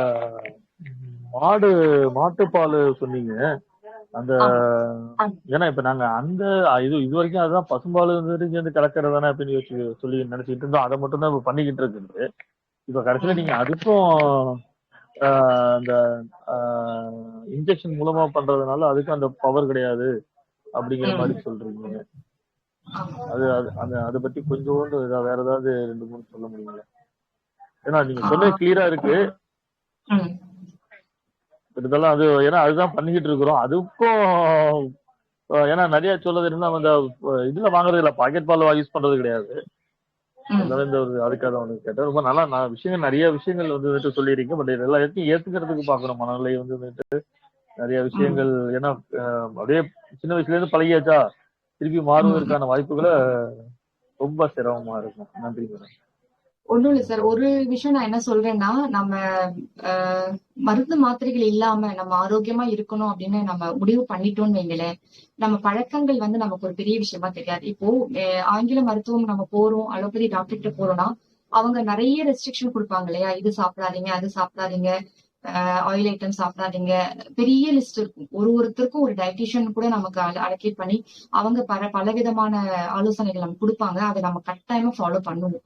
அந்த மாதிரியான விஷயங்களை நம்ம ஒப்பிடும் பொழுது ஒரு பால் அப்படிங்கிற உணவை நம்ம தவிர்க்கிறதுங்கிறது ரொம்பவே சாதாரண விஷயம் அப்படிங்கறத நம்ம புரிஞ்சுக்கிட்டோம்னா நம்ம வந்து நிச்சயமா அதுல இருந்து வெளியே வரலாம். வேற எந்த ஒரு உணவு கட்டுப்பாடும் நம்ம கொண்டு வர வேண்டிய அவசியம் இல்லை. இந்த அலோபதி மருத்துவத்தை தவிர்த்து மற்ற எல்லா இயற்கை மருத்துவத்திலையும் சரி, அக்குபஞ்சர்லயும் சரி, நம்ம சொல்லக்கூடிய விஷயம் இந்த மாதிரி தேவையற்ற ரசாயனம் இல்லாத பொருட்களை வந்து நம்ம சாப்பிட்டா போதும் அப்படிங்கறத நம்ம திரும்ப திரும்ப சொல்லிட்டு இருக்கோம். அதுல ஒண்ணு பால் பிரதானமா இருக்கு. பால் ஏன் சாப்பிடக்கூடாது அப்படிங்கிற ஒரு புத்தகம் இருக்கு. அப்புறம் இங்க இன்னொரு டாக்டர் வந்து ஒரு புத்தகம் போட்டிருக்காங்க. என்ன போட்டிருக்காங்கன்னா, உயிரை கொள்ளும் பால் அப்படிங்கிற மாதிரி ஒரு புத்தகம் இருக்கு. சோ அதெல்லாம் நம்ம வாங்கி படிக்கும் பொழுது அதுல இன்னும் அவங்க வந்து டீட்டெயில்டா அவங்க ரிசர்ச் பண்ணி என்னென்ன மாதிரியான கெமிக்கல் பால்ல சேர்க்கப்படுது, அது என்ன மாதிரி ப்ராசஸ் பண்றாங்க, எந்தெந்த வகையான உணவுகள், பால் தொடர்பான உணவுகள் நம்ம எடுத்துக்கிறோம், எதெல்லாம் தவிர்க்கணுங்கிறத அவங்க ரொம்பவே டீட்டெயிலா அவங்க சொல்லியிருக்காங்க. உங்களுக்கு ஏதாவது தகவல் வேணும்னா நீங்க சார் கிட்ட கேட்டாலும் சரி, நான் உங்களுக்கு அந்த மாதிரி புத்தகங்களுடைய ரெஃபரன்ஸ் நான் கொடுக்குறேன். நீங்க வாங்கி படிச்சா உங்களுக்கு தெரியும். ஒண்ணும் வேண்டாம், நெட்ல போட்டீங்கனாலே போதும். வாட்டர் ஆல் த இன்கிரீடியன்ஸ் இன் மில்க்னு போடுங்களேன், அதுலயே காமிச்சிடும் எல்லாமே. அதுவும் பாஸ்டரைஸ்டு மில்க்குங்கிறாங்க, விட்டமின் செறிவூட்டப்பட்ட பால் அப்படிங்கிறாங்க. அதெல்லாம் தேவையற்ற விஷயங்கள், எல்லாமே கெமிக்கல் தானே. இயற்கையான விட்டமின் அவங்க அதுல பால்ல சேர்க்கல. அவங்க லேப்ல தயாரிக்கப்பட்ட விட்டமின் ஏவை தானே அந்த பால்ல சேர்க்கிறாங்க. அந்த லேப்ல தயாரிக்கப்பட்ட விட்டமின் அப்படிங்கும் போது அது வந்து ரசாயனம் தான், அது வந்து இயற்கை கிடையாது. அது நம்ம முதல்ல புரிஞ்சுக்கிட்டோம்னா இது வந்து ஒரு சுலபமான விஷயம். நம்ம சீக்கிரமே வெளியே வந்துடலாம். நன்றி மேடம்.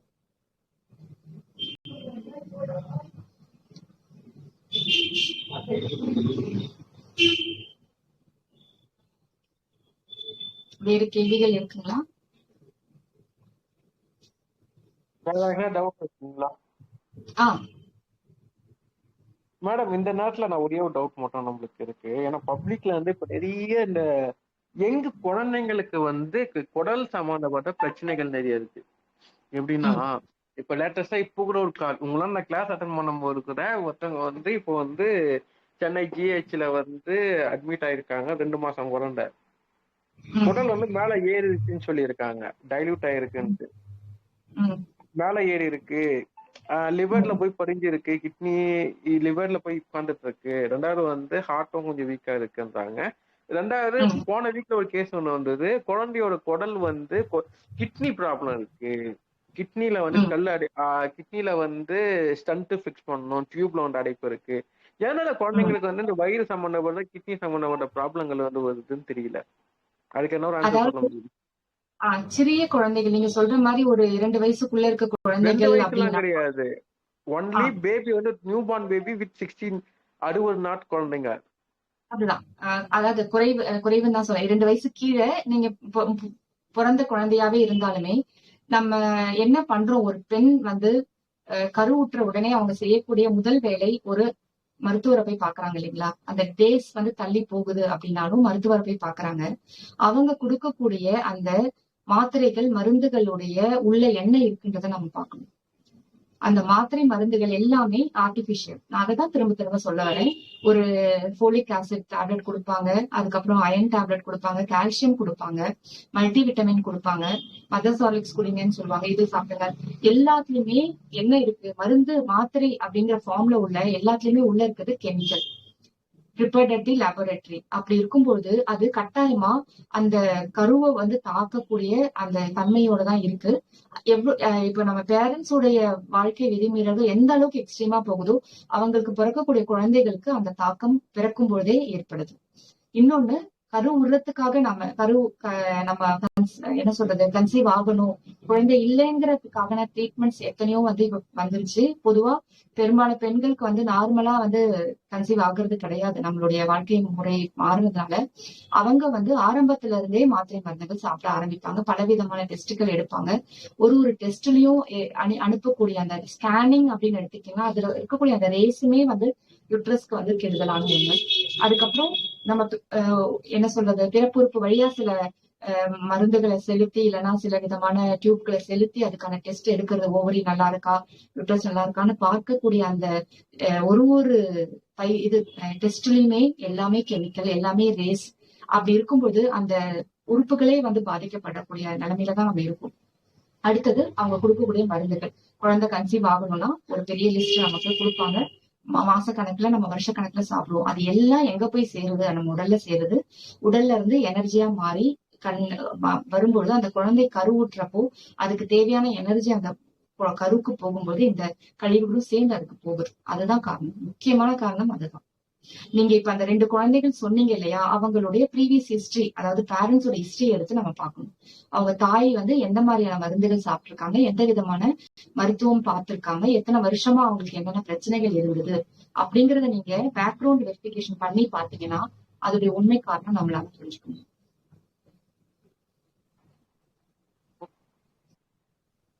உண்மைதான் மேடம். ஆக்சுவலா நீங்க சொல்ற விஷயங்கள் அனைத்தும் உண்மை.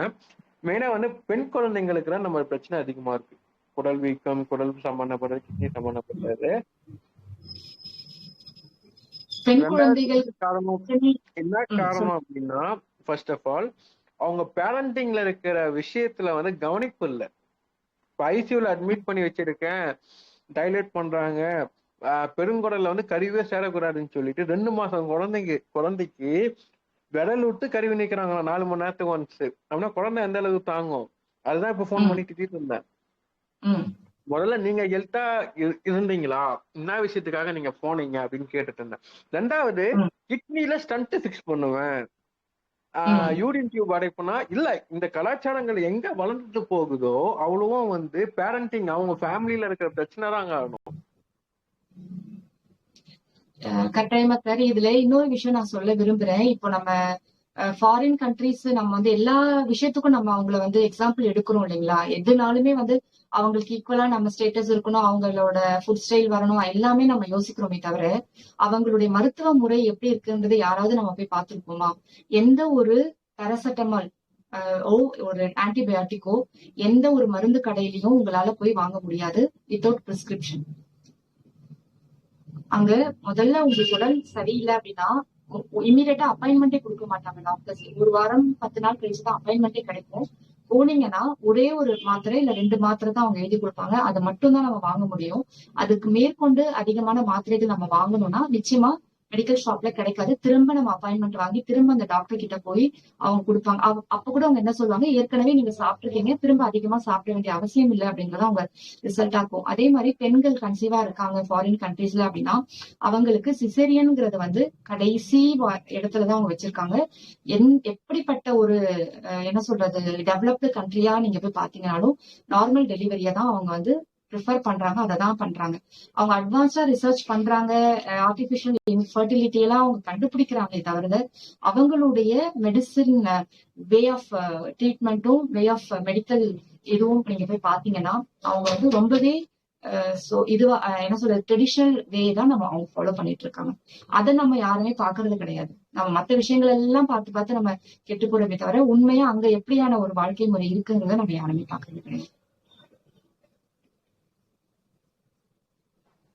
உண்மைதான் மேடம். ஆக்சுவலா நிறைய விஷயங்கள் நான் பார்க்கும்போது இப்போ பாஸ்ட் ஒரு 2 வீக்ஸா வர கேஸ் எல்லாமே ரிலேட்டட். வயிறு, kidney, lungs, heart attack patient, full and full வந்து இப்போ ஸ்ட்ரோக் பேஷண்ட், இந்த மாதிரி விஷயங்கள் வந்து அதிகமா வர்றதுனால நிறைய விஷயங்கள் நம்ம பார்க்கும்போது அவேர்னஸ் நம்ம எவ்வளவுதான் நம்ம சேனல்ல கிரியேட் பண்ணாலும் நீங்க என்ன தப்பு செய்றீங்கன்னு உணர மாட்டாங்க. அதுதான் விஷயம். பேரண்டிங் அப்படின்றத வந்து உணர்ந்தா மட்டும்தான் நீங்க வாழ்வியற்குள்ள போக முடியும். சும்மா நானா குழந்தை பார்த்துக்கணும்னு சொல்லி ஹாஸ்பிட்டல்ல போயிட்டு சிசேரியன் பண்ணிக்கிறேன், வலி இல்லாம டெலிவரி பண்ணிக்கணும் அப்படின்னு சொல்லி நீங்க சிசேரியன் போனீங்கன்னா அதெல்லாம் சைட் எஃபெக்ட் எவ்வளவுன்னு உங்களுக்கு தெரியாது. பேக் பெயின் வருது. ரெண்டாவது இன்னொரு கேள்வி கேட்கணும். இந்த பெட் வெயிட் பண்றாங்கல்ல கிட்ஸ் குழந்தைங்க, அவங்க மோர் தென் 15 இயர்ஸ்க்கு மேல பண்ணா கரெக்டா தப்பா? ஒரு கேஸ் இப்போ இன்னைக்கு லேட்டஸ்டா இன்னைக்கு ஆஃப்டர்நூன் வந்த கேஸ் இது தவறு தானேங்க சார். அது என்ன சொல்றது இயல்புக்கு மாறாதானே அவங்களுக்கு நடக்குது. அதுக்கான சரியான சிகிச்சை அவங்களுக்கு கொடுக்கப்படணும். அவங்க உணவு முறை என்ன இருக்கு, அவங்க வாழ்க்கை முறை என்ன இருக்கு, தூக்கம் எப்படி இருக்கு, அதையெல்லாம் பார்க்கணும். என்ன மாதிரி ஃபுட்டு ப்ரிஃபர் பண்ணி சாப்பிடுறாங்க, பேரண்ட்ஸ் என்ன மாதிரி ஃபுட்டு கொடுக்குறாங்க அந்த குழந்தைங்களுக்குன்னு பார்க்கணும். அடுத்தது அவங்களுக்கான முறையான சிகிச்சை கொடுத்து நம்ம வந்து அதுல இருந்து வெளியே கொண்டு வரலாம். Okay okay. ஏன்னா கோயம்புத்தூர்ல ஆக்சுவலி வந்து ஒரு கேஸ், அதாவது இரவு நேரத்துல அவங்க அறியாம பெட்ல கழிக்கிறாங்க அப்படின்னும் போது அதோடைய ரூட் காஸ் என்னங்கிறத பாத்தீங்கன்னா அவங்களுடைய kidney is not stable, it's not healthy. Kidney வந்து இதுவா இருக்கு, என்ன சொல்றது வீக்கா இருக்கு, பலவீனமா இருக்கு. கிட்னிக்கான அந்த எனர்ஜி குறைவா இருக்கு அப்படின்னும் போது நான் சொன்ன அதே விஷயங்கள் தான். அதிக அளவு ரசாயனம் அவங்க பேரண்ட்ஸ் சாப்பிட்டு இருந்தாலும் சரி, அந்த குழந்தைங்களுக்கு கொடுக்கறதா இருந்தாலும் சரி, ஜங்க் ஃபுட் அதிகமா கொடுக்கறதா இருந்தாலும் சரி, அது எல்லாமே வந்து டீடாக்சிபிகேஷன் ஆகும்போது கிட்னிலையும் லிவர்லயும் போய் சேரும்போது அந்த கிட்னி ஆட்டோமேட்டிக்கா அதோடைய ஒரிஜினல் கெப்பாசிட்டி வந்து குறைஞ்சி போகுது. அப்படி இருக்கும்போது அந்த குழந்தைக்கு அந்த உணர்வே தெரிய மாட்டேங்குது. அந்த கிட்னிக்கு அதை ஸ்டோர் பண்ணி வைக்கக்கூடிய அந்த தன்மை குறைஞ்சிருது. பிளாடர்ல வந்து அந்த யூரினை ஸ்டோர் பண்ணி வைக்கக்கூடிய அந்த தன்மை வந்து பிளாடருக்கு குறைஞ்சிருக்குன்னா அது முக்கிய காரணம் அந்த 2 ஆர்கனும் வந்து வீக்கா இருக்குங்கிறது தான். அது ஏன் வீக் ஆச்சுங்கிறத நம்ம பார்த்து அதுக்கான சிகிச்சை பண்ணும்பொழுது அதுக்கான வாழ்க்கை முறையை நம்ம மாற்றும் போது நிச்சயமா மாத்திக்கலாம். திரும்பவும் அவங்க பண்ணக்கூடிய தவறு என்னன்னா வேற மெடிசன் கொடுப்பாங்க. அந்த மெடிசன் திரும்பவும் டீடாக்சிபிகேஷனுக்கு கிட்னிக்கு தான் போகும், பியூரிபிகேஷனுக்கு. அது அவங்க புரிஞ்சுக்கிறது இல்லை. அதுலயும் கெமிக்கல் இருக்கு. என்ன எவ்வளவுக்குள்ள இது அப்படியே நெக்ஸ்ட் லெவல் கொண்டு போகும்போது அது வந்து என்ன சொல்றது ரிமூவல் அப்புறம் டயாலிசிஸ் அப்படிதான் கொண்டு போய் நிறுத்தும். ஜென்ரலா எடுத்துக்கிட்டீங்கன்னா ஒரு டயாபெட்டிஸ் அப்படிங்கிற விஷயமோ, ஒரு பிபிங்கிற விஷயமோ, கொலஸ்ட்ரால் அப்படிங்கிற விஷயமோ, தைராய்டுங்கிற விஷயமோ ஒரு பேஷண்ட்க்கு இருக்கு அப்படின்னா அலோபதி டாக்டர் கிட்ட நீங்க போனீங்கன்னா லைஃப் லாங் நீங்க மெடிசன் சாப்பிட்டே தான் ஆகணும். You cannot cure it, you can only control it. அதுதான் அவங்க சொல்லுவாங்க. டயாபெட்டிஸ் நம்ம போயிட்டு பார்டர்ல இருக்குன்னு சொல்லிட்டு போறோமே, ஏன் பார்டர்ல இருக்கக்கூடியவங்களை கியூர் பண்ணி இனி மெடிசனே இல்லாம உங்களுக்கு வந்து நார்மலா ஆயிடுச்சுன்னு சொல்லி எந்த டாக்டராவது இது வரைக்கும் அனுப்பியிருக்காங்களா சொல்லுங்க? யங் ஏஜ்ல இருக்கவங்களுக்கே வந்து டயபிட்டிஸ் வருது இல்லையா? ஒரு 20 வயசு 25 வயசு இருக்கவங்களுக்கு டயபிட்டிஸ் வருது. அதுவும் பார்டர்ல இருக்கு. அவங்க போறாங்க, ஒரு மாசம் மெடிசன் கொடுக்குறாங்க, சரி ஓகே நான் சாப்பிடுறோம். அது என்ன பண்ணணும், அந்த மெடிசனை நம்மளுடைய அந்த இன்சுலின் சுரப்பை வந்து சரி பண்ணி நம்மள மறுபடியும் பழைய நிலைமைக்கு தானே கொண்டு வரணும். அது நடக்குதா? அவங்க ஒன்ஸ் உள்ள போயிட்டாங்கன்னா நான் ரிட்டர்னபிள் பிளேஸ் தான் அது. திரும்ப திரும்ப திரும்ப monthly checkup, 3 months once checkup, அப்புறம் மாஸ்டர் செக்அப்க்கு அப்படியே கொண்டு போயிட்டு கடைசியில இன்சுலின்ல கொண்டு வந்துதான் நிறுத்தும் அது. அப்ப என்ன சொல்லுவாங்க, உங்களோட பாடிக்கு அந்த இன்சுலினை சுரக்கக்கூடியது குறைஞ்சிருச்சு, ப்ரொலாங்டு டயாபெட்டிஸ் தான் காரணம்னு சொல்லுவாங்க. அது உண்மை கிடையாது, ப்ரொலாங்டு மெடிகேஷன் தான் காரணம். உண்மையான ஒரு மருத்துவம் என்ன செய்யணும், அந்த நோயை வந்து குணப்படுத்தி அவங்கள வீட்டுக்கு அனுப்பணும். அந்த நோயை கண்டினியூ பண்ணிக்கிட்டு அவங்களை வெறும் கண்ட்ரோல் தான் என்னால பண்ண முடியும்னா அப்படி ஒரு மருத்துவம் எதுக்கு நமக்கு?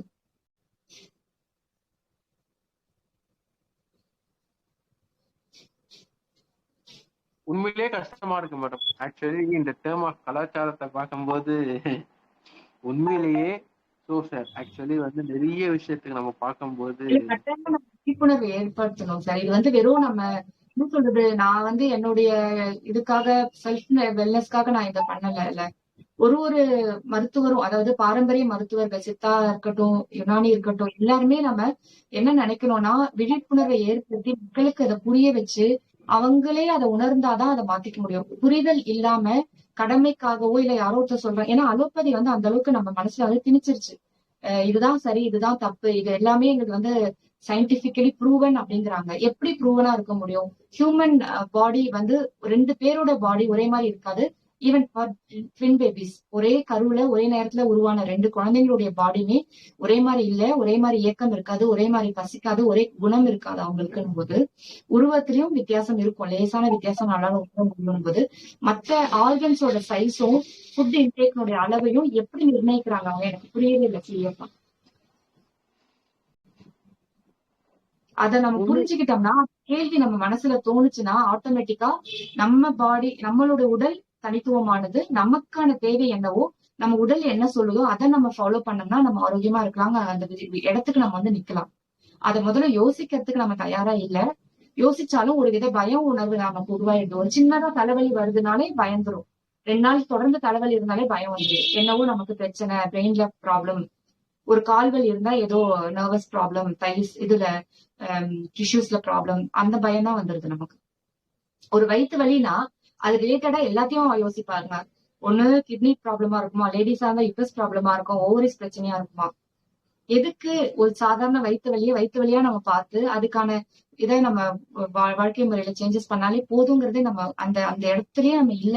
அப்படி ஒரு பயம், அப்படி ஒரு டென்ஷன். குழந்தை லேசா தும்மக்கூடாது, உடனே ஃப்ரோசன் சிரப் எடுத்து வாயில ஊத்திர வேண்டியது. ஏன்னா ஸ்கூலுக்கு போகணும், லீவ் போட்டுறக்கூடாது. 2 நாள் லீவ் போட்டுட்டு அந்த குழந்தைக்கு சாப்பாடு கொடுக்காம அந்த குழந்தைக்கு என்ன தேவையோ என்ன பிடிச்சிருக்கோ அதை மட்டும் கொடுத்து 2 நாள் அந்த குழந்தைய ஃப்ரீயா விட்டாலே அந்த குழந்தைக்கு தானா அந்த சளி சரியாயிடும். இவங்க வேலைக்கு போகணும், அதுக்காக அந்த குழந்தைய கொண்டு போய் ஸ்கூல்ல விடணும். இல்லைன்னா ஸ்கூல்ல வந்து போயிட்டு பெர்மிஷன் வாங்குறது பிரச்சனை, டீச்சர் திட்டுவாங்க, ஹெட்மினிஸ்டர் திட்டுவாங்கன்றதுக்காக அந்த குழந்தைய ஃபோர்ஸ்ஃபுல்லா வாயில மருந்தை ஊத்தி கொண்டு போய் அங்க இறக்கி விட்டுட்டா ஓடி வந்துடும். இதுதான் குழந்தை வளர்ப்பா இருக்கு. இப்ப குழந்தை வளர்ப்புங்கிறது இன்னொரு கொடுமை, அது வேணா நம்ம இன்னொரு டாபிக் வச்சுக்கலாம். அப்படிதான் போயிட்டு இருக்கு லைஃப் ஸ்டைலு. மெக்கானிக்கலா அந்த குழந்தைங்களை வந்து நம்ம பண்ணிட்டு இருக்கோம். நான் அவங்களுக்காக தான் சம்பாதிக்கிறேன், அவங்களுக்காக தான் சேர்த்து வைக்கிறேன், அவங்களுக்காக தான் நான் கஷ்டப்படுறேன், தூக்கம் இல்லாம சாப்பாடு இல்லாமன்னு சொல்றோமே தவிர என்ன சேர்த்து வச்சிருக்கோம்னு பாத்தீங்கன்னா நோய்களையும் தவறான வாழ்க்கை முறைகளையும் மரியாதை இல்லாத ஒரு தன்மையும் தான் நம்ம சேர்த்து வச்சிருக்கோம். பெரியவங்களுக்கு மரியாதை கொடுக்கற பழக்கம் குழந்தைகளுக்கு இருக்கிறது இல்ல, ஒரு ஃபார்மாலிட்டிஸ் தெரியறது இல்ல, ஒரு கிராட்டிடியூட் அப்படிங்கிற விஷயம் தெரியறது இல்ல. காம்படிஷன் எல்லா இடத்துலயுமே போட்டி பொறாமை அப்படிதான் போயிட்டு.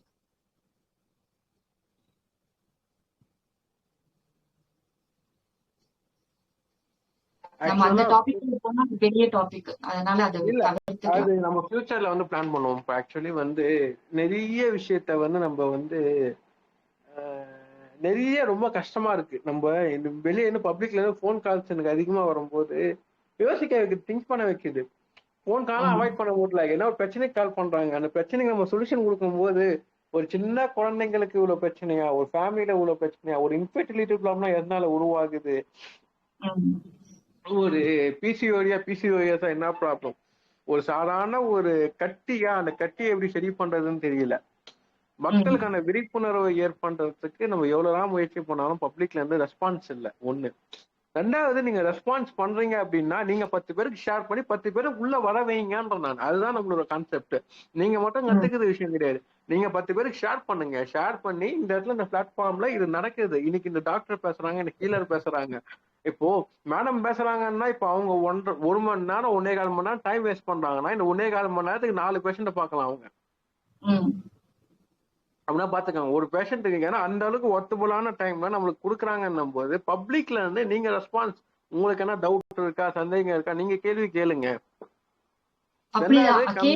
அதிகமா வைக்கணும் சார். இப்ப நம்ம கேள்விகள் கேட்க கேட்கதான் ஒரு டாபிக்ல இருந்தும் நம்ம அதுக்கான புரிதல் ஏற்படுத்த முடியும். நம்ம பேசுறதே திரும்ப திரும்ப பேசுறதுனால வேற வேற டைட்டில் கொடுத்தாலும் நம்ம அதே கான்செப்ட் தானே. தத்துவம் அப்படிங்கிறது மாற போறது இல்லை இல்லையா? ஒரு கழிவு நீக்கம் தத்துவம்ன்றதும் ஒரு பஞ்சபூத தத்துவம்ங்கிறதும் மாற போறது இல்லை. அது வந்து ஸ்டாண்டர்டான ஒண்ணு. அதை நம்ம திரும்ப திரும்ப சொல்லி புரிய வைக்கிறதுனால எந்த பிரயோஜனமும் இல்லை. அதை மீறும் பொழுது ஏற்படக்கூடிய பிரச்சனைகள் யார் யாருக்கு என்னென்ன இருக்கோ அதை எப்படி சரி பண்றதுங்கிறத நம்ம பார்க்கணும். நீங்க சொன்ன அந்த விஷயத்துக்கு வரும்போது இன்ஃபர்டிலிட்டின்னு பாத்தீங்கன்னா நம்ம யூஸ் பண்ணக்கூடிய நாப்கின்ஸ் ரொம்ப முக்கியமான காரணமா இருக்கு. என்ன அட்வர்டைஸ்மெண்ட்ல சொல்றாங்க, காலையில நீங்க வேலைக்கு போகும்போது நீங்க ஒரு நாப்கின் வச்சுட்டு போனீங்கன்னா நைட்டு வரைக்கும் அது தாங்கும், எவ்வளவு லிட்டர்ஸ் ஆன இதையும் வந்து அது வந்து ஸ்டோர் பண்ணிக்கும், அது ஜெல்லா மாத்துங்கிறாங்க. அதுல எந்த அளவுக்கு அந்த ஜெல்லா மாத்துறதுக்கான கெமிக்கல் அதுல ஆட் பண்ணிருக்காங்க. அந்த கெமிக்கல் முக்கியமான அந்த ரொம்ப நுட்பமான ஒரு உடல் உறுப்புக்கு கிட்ட அந்த கெமிக்கலோட அந்த நாப்கினை வைக்கும்போது அது உள்ள அந்த கெமிக்கலோட எஃபெக்ட் போகுதா இல்லையா? அதுதானே அங்க வந்து கட்டியா உருவாக்குது. பாலிப்ஸ் உருவாக்குறது எதனால உருவாகுது? அடுத்தது நம்மளுடைய டைட் ஃபிட்டிங் ட்ரெஸ்ஸஸ் ஜீன்ஸ்ல இருந்து அந்த மாதிரி போடும்போது ரெகுலரா போடும்போது நம்ம நாட்டுக்கான உடை கிடையாது இல்லையா? அது ஃபாரின்ல போடுறாங்கன்னா அவங்களோட கண்ட்ரியோட அந்த இதுக்கு கோல்டுக்கு அவங்க வந்து ப்ரொடெக்ஷனுக்காக அவங்க போடுறாங்க. நம்ம வந்து அதை ஒரு கல்ச்சரா நினைச்சு நம்ம இங்க போடும்போது உஷ்ணம் ஏற்கனவே வெளியே இருக்கு, உடலுக்குள்ள இருக்க உஷ்ணம் வெளியேறதுக்கு வாய்ப்பு இல்லாம அந்த கட்டிகள் உருவாகுது. அதை நம்ம புரிஞ்சுக்கிறதே கிடையாது. எல்லாருமே லைஃப் ஸ்டைலு என்ன சொல்றது ட்ரெண்டு அப்படிதான் போயிட்டு இருக்கும். கம்ஃபர்ட் அதை நோக்கி போயிட்டு இருக்கும்.